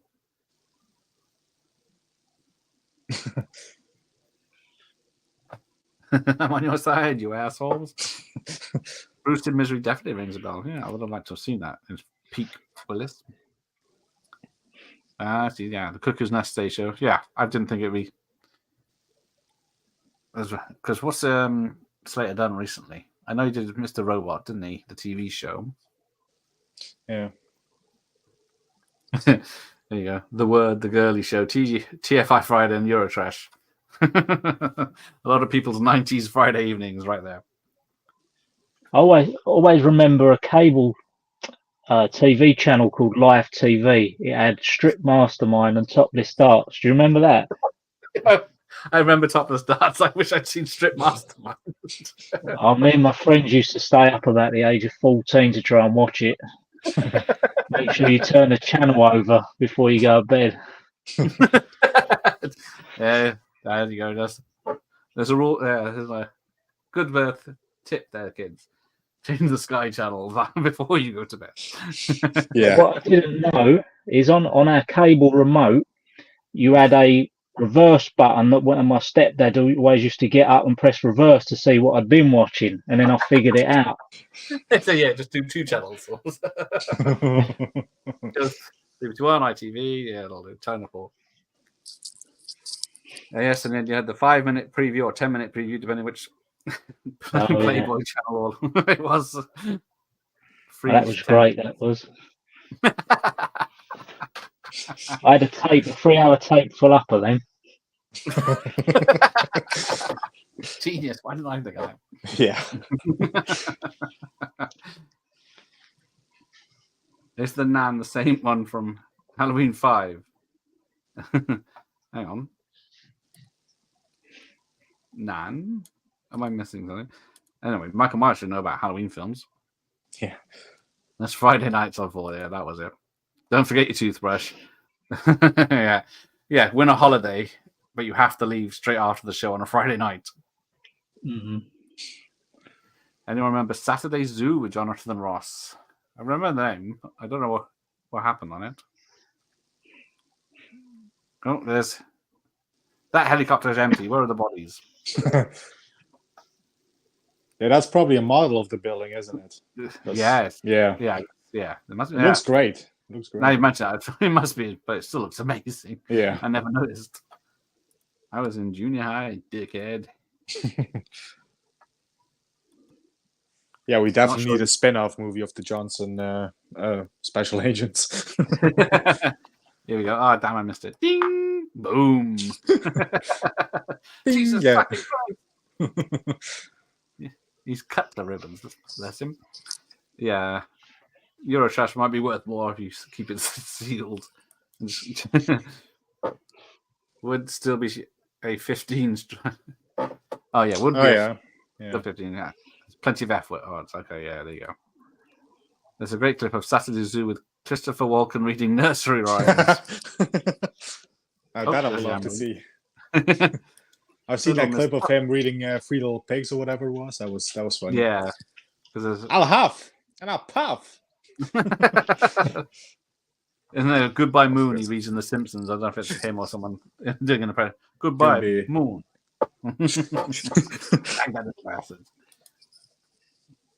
I think he also did The Night Before Christmas. It was the night before Christmas. Not a creature was stirring in the house. Yeah. It works for everything, doesn't it? Yeah, love that voice. But it was as good as porn back in the day. It was, yes, there was. Lovely European ladies in states of undress. Yeah, a 90-minute movie is 2 hours on ITV, yeah, with trailers and adverts and fucking every 10 minutes. It used to be half an hour of film, then 2 minutes of trailers, adverts. But now it's just 15 minutes of film and then 5 minutes of adverts. Don't hit it. Oh. So apparently Argyle had to hit him. Argyle's fake moment, yeah. Because his fake hitting him wasn't convincing, so they had him hit him for real. Well, they both knew about it as well, but the Justice League recut would surely be painful on ITV. So yeah, 4-hour film on ITV. You're looking at another 2 hours of adverts. Yeah. Yeah, or The Irishman maybe, or Once Upon a Time in America. Longer films as well. Yeah. Is Irishman out on disc yet, or is it coming this year? Yeah, Criterion has released it. Yeah. Right. Don't all the gangsters say it's bullshit? Michael Francis says it is. Yeah. Oh, hang on. To be fair, that's all we had back in the day. That and the much acclaimed television act. There you go, 10-minute preview. They still done that preview a few years ago. I got up for work one day really early, had the preview, And I don't know when you last watched TV, but you have like TV shows, Cash in the Attic.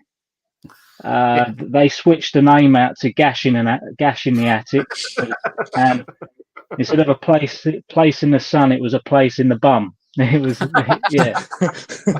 It was couldn't believe it.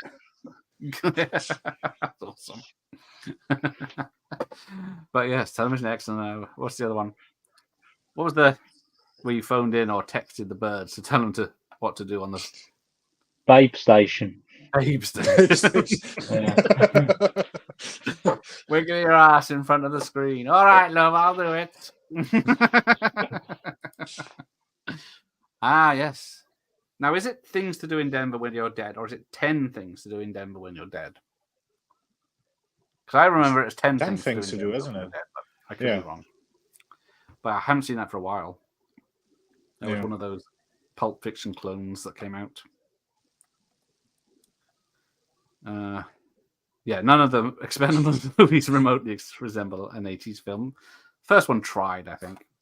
Yeah, the second one is my favorite. But got Van Damme in it. And, Chuck Norris. And Chuck Norris and Scott Atkins. Happy Trails, Hans. Happy Trails, Hans. So he goes to the window, no problem. There's probably there was already a bullet hole in the window, so maybe that. But the other window, when he had a hole in it when he was trying to smack it. This one just went when he touched it. So spoilers for the book. His daughter dies by this situation. She gets caught on the watch and taken with him. Oh, so there you go. But we all know the famous story that they let him go a second too early. What was You're supposed to count to 3 and let him go, but apparently John McTiernan said it to the last shot to be seen with Rickman because he knew he'd be pissed off and he dropped him on one. Yeah, I can see now. I can see it. The paper's like going flipping and rolling. And blast you, whoever told me that. Hope that's not a hostage. But apparently, Rickman wouldn't talk to McLeod. Who was it? Director McTiernan. For the rest of the day. After dropping him early. You have dropped me too early. I will not speak to you anymore. There's at least 900. Oh, the 900 onwards channels. Yes, I wouldn't know about such things. You have to go back. It's easier, quicker to go backwards if you can't type in 900. There you go. Bruce had white socks on when he's on the roof. Oh. Damn, that's another scene I forgot to mention. Yeah, he does have socks on when he's on the roof. But this place somehow is a war zone underneath, but people seem to be all right, and then just turning up when things are on fire. Well, people were covered in glass, so. But there's only one ambulance. Yes, it's raining green on one side and white on the other. Yeah. It's all blank, so I think it's just copier paper. But because there wasn't that much. Oh, that's a good one.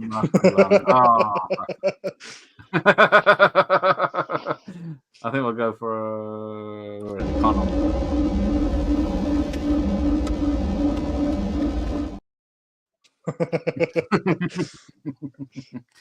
Oh dear. I'm stealing that one. And it's a happy. Oh no, it's not finished. Oh yeah. I think this is the first time Bruce Willis met Reginald Fell Johnson on set, was because this is the only scene they had together. Yeah.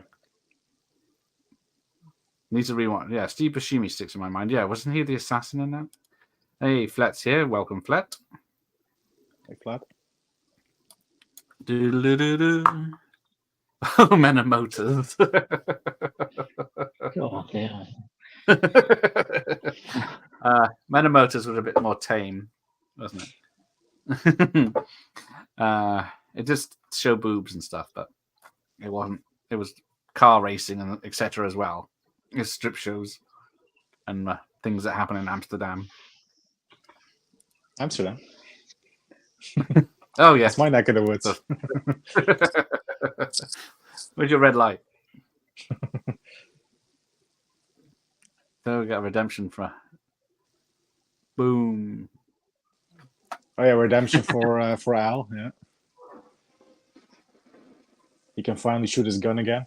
Apparently, he plays a policeman in that very famous American TV show that never made it over here with Urkel. Yeah. What's the fucking name of that show? It's not just me, people. It happens to everyone. But I know the show you mean. Yeah. Yeah, I always crank the volume back up on the TV so it wasn't totally obvious you'd be discreetly watching film the night before. Yeah, Bond kids don't know that. Oh, yes, Topless Darts was fun because they always won. Ooh. Hey, I won.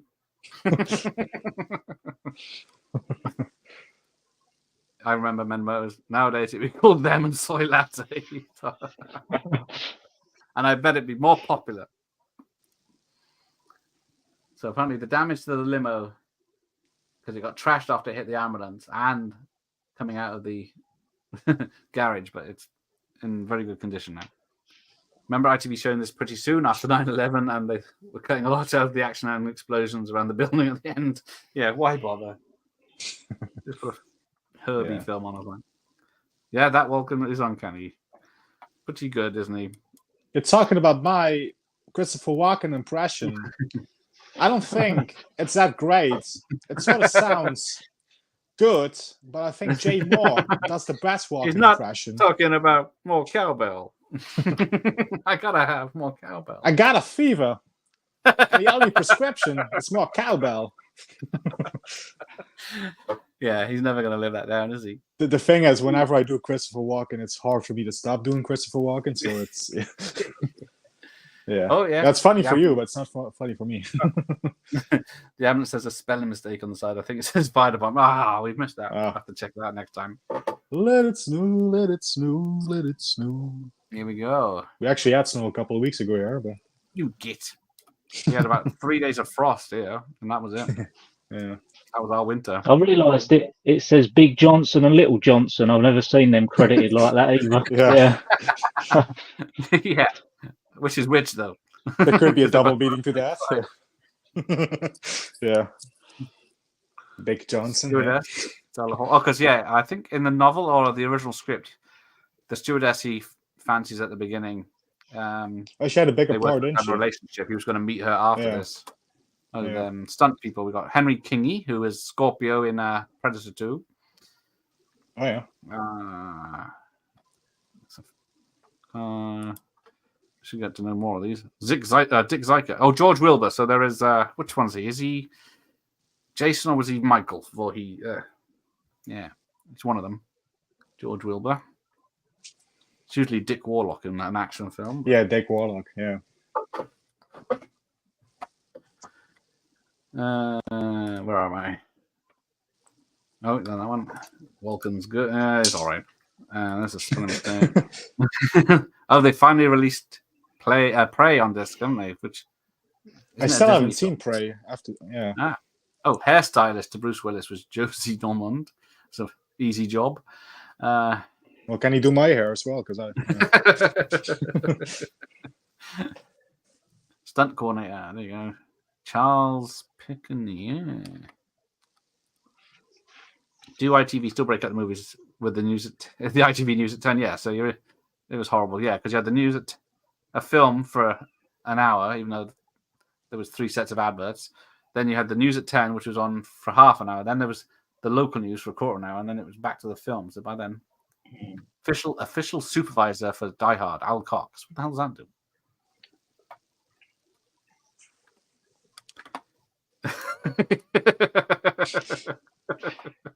place in the bum. It's genius. It just writes itself, though, doesn't it?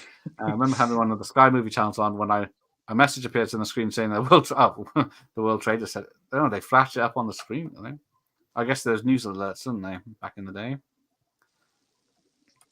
On all channels. Remember having one? Oh, there you go. Later that evening, they showed National Unification. Remember how that ends? Of course, yeah, Clark gets control of the plane and flies it into New York. Someone must have known. Things to do in Denver when you're dead. 10 things I hate about you. Things I hate about you. Yeah, maybe that's why I'm confusing myself. It has been known that sometimes I'm wrong. It's weird. I remember seeing the New York attacks on the TV in the morning over here, but I kind of in the morning over here. What time difference? Yeah. Yeah. I think it was after lunch. It happened when I remember. Late afternoon for the second plane. Oh yes. Music. Yeah, it's an unused bit of music from Aliens. It sounds just like Aliens. There's also music from the original Man on Fire from the 80s is used as well. But yes, thanks. Frans, I forgot about those two things. Pal's on call coming up. Yeah. That's it. Urkel's Family Matters. Yes. Family Matters. I don't think it came over here. But yeah, Al's a cop in that as well. Yes, the Griswolds hit the Statue of Liberty. Near enough. So, who else have we got in this? A lot of thanking the people of the management of the Century Plaza Hotel, Marriott Corporation. I don't think there's anything else on this. I do remember CBS Fox launched their widescreen range for the second year with Alien and Die Hard, both presented in the UK for the first time in letterbox. Yeah, that's how I got them. Unfortunately, I've only got Die Hard with a Vengeance in widescreen. I got the Alien widescreen box there. Didn't they do Topless Twister? That's that is a good one, Topless Twister. Yes, if you get the chance. Jess Walken is fire. See, Don approves. Why? And Thank you for that compliment. He does Rob Zombies. What he does. There you go. If you want a phone call, thank you, Michael. a fake voicemail from Jeff, let me know. I'll soon be doing cameos. Yeah, there you go. Cameo of Christopher Walken and Bronson and Clint and Arnold. Let's not forget about Arnold. Doc, Alien was the first widescreen tape I ever had. I can't remember if Alien or Star Wars or Die Hard or Indiana Jones. I can't remember which one that I had. It baffled the hell of my mother, who insisted there was something wrong with the TV. Yes, that happened to all those people that bought the widescreen by mistake. A lot of love for Jeff tonight. I'll allow it. I shall do some more Christopher Walken impressions on my channel. It seemed to be getting some good reviews there. So, well, you'd have to do a Walken season on your channel, wouldn't you? Oh, imagine that! That would be amazing. But you have to do Walken for the whole stream. Yeah. And dress how he does in the films. Not the crazy hair. Yeah, I don't have the hair for that. Nothing wrong with the TV. She started fucking right for the settings. Yeah. Wonder where Scorpio was. Yeah, I can't remember. He was wearing a wig, so I don't think you see his face. He does one of the stunts in it. I read. The Sound of Music, The Longest Day, the Fox musicals were all widescreen releases. Yes, I got some of those, I think. CBS Fox were the first to set off the widescreen craze for the UK retail tips. And God bless them for doing that, because I got a lot of them. Wilbur was Michael in Halloween 4, I think. There you go. I knew he was one of them. Yeah, true. It was early 92. I bought Alien. Yeah, that was a game changer, watching Alien in widescreen for the first time. Leftover Christmas money. Apparently, there was a Ghostbusters 2 widescreen release, and clueless punters complaining it was faulty. Well, where do they see Justice League? Oh, the Zack Snyder's Justice League. The opposite. Oh, yeah. See, 9/11 happened just before 2 p.m. So it makes sense. Original Man on Fire was Scott Glenn, yes. It's pretty much the same story, just grittier and low budget. People were clueless about widescreen back in the day. Not only did they see more picture, but it was a higher quality because it didn't suffer from the pan and scan and blow up. Indeed. I enjoyed a lot of those. Which company provided the best? Damn, I missed that. The real fit picture was definitely in the afternoon. Jeff needs to start vaping.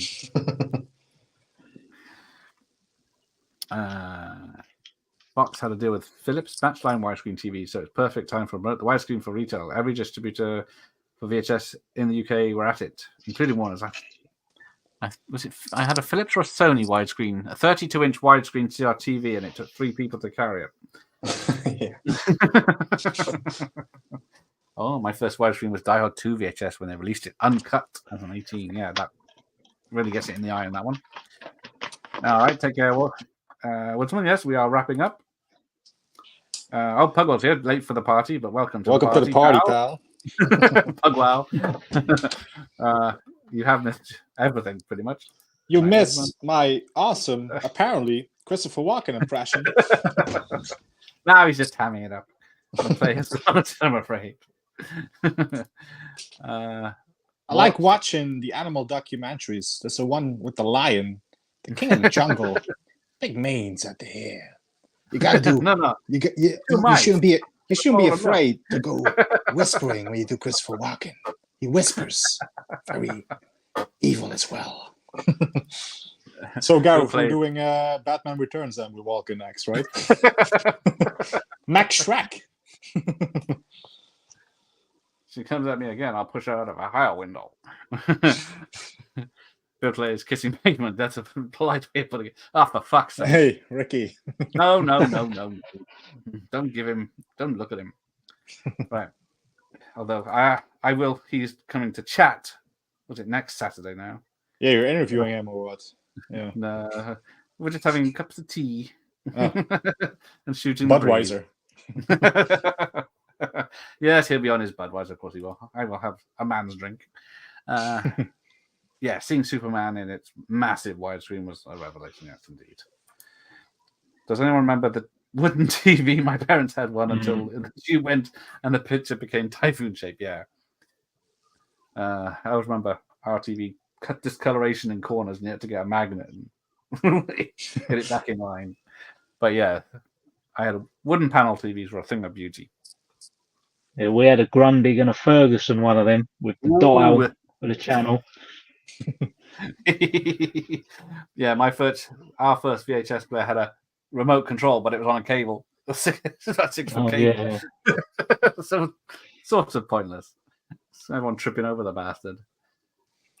That is. I don't. Bless him. I'll drink my beer from a teacup. Pinky's up. But yes. Yeah.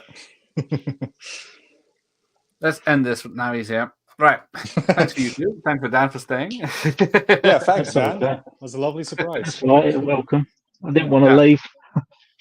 I will play the video again because it was funny. Yeah, that was a lovely surprise.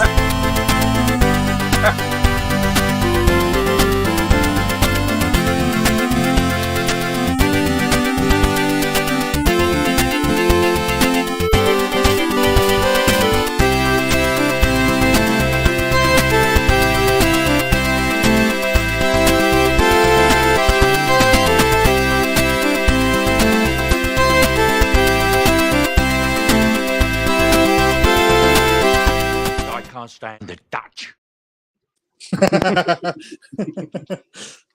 Now, I was going for a Michael Jackson's black or white style of morphing, but I couldn't be bothered. No, great job. You did a great job on it. Too much effort, but yeah, thank you. Went through a lot of my videos for that, I'm sure. I did. I thought, yeah. And then I realized there's loads of these bloody things. Yeah. Do they go back 6-7 years or more? Yeah. I guess the first video was 10 years ago or something like that. Yeah, might have been. Yeah. Literally see Jeff going from babyface to this. The guns just got bigger. Sure did. Happy birthday from Donnie. Thanks, Don. There was no Bronson frame. There was just 101 Bronsons in that.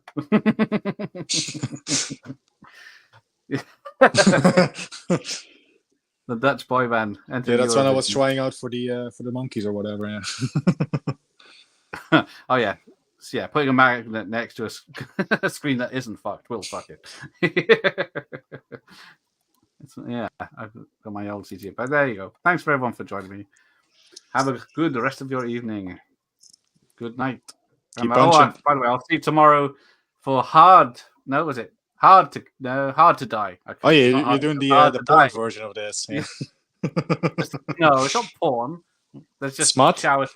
Yeah, smart. Yeah, it's got naked ladies taking showers when they're being.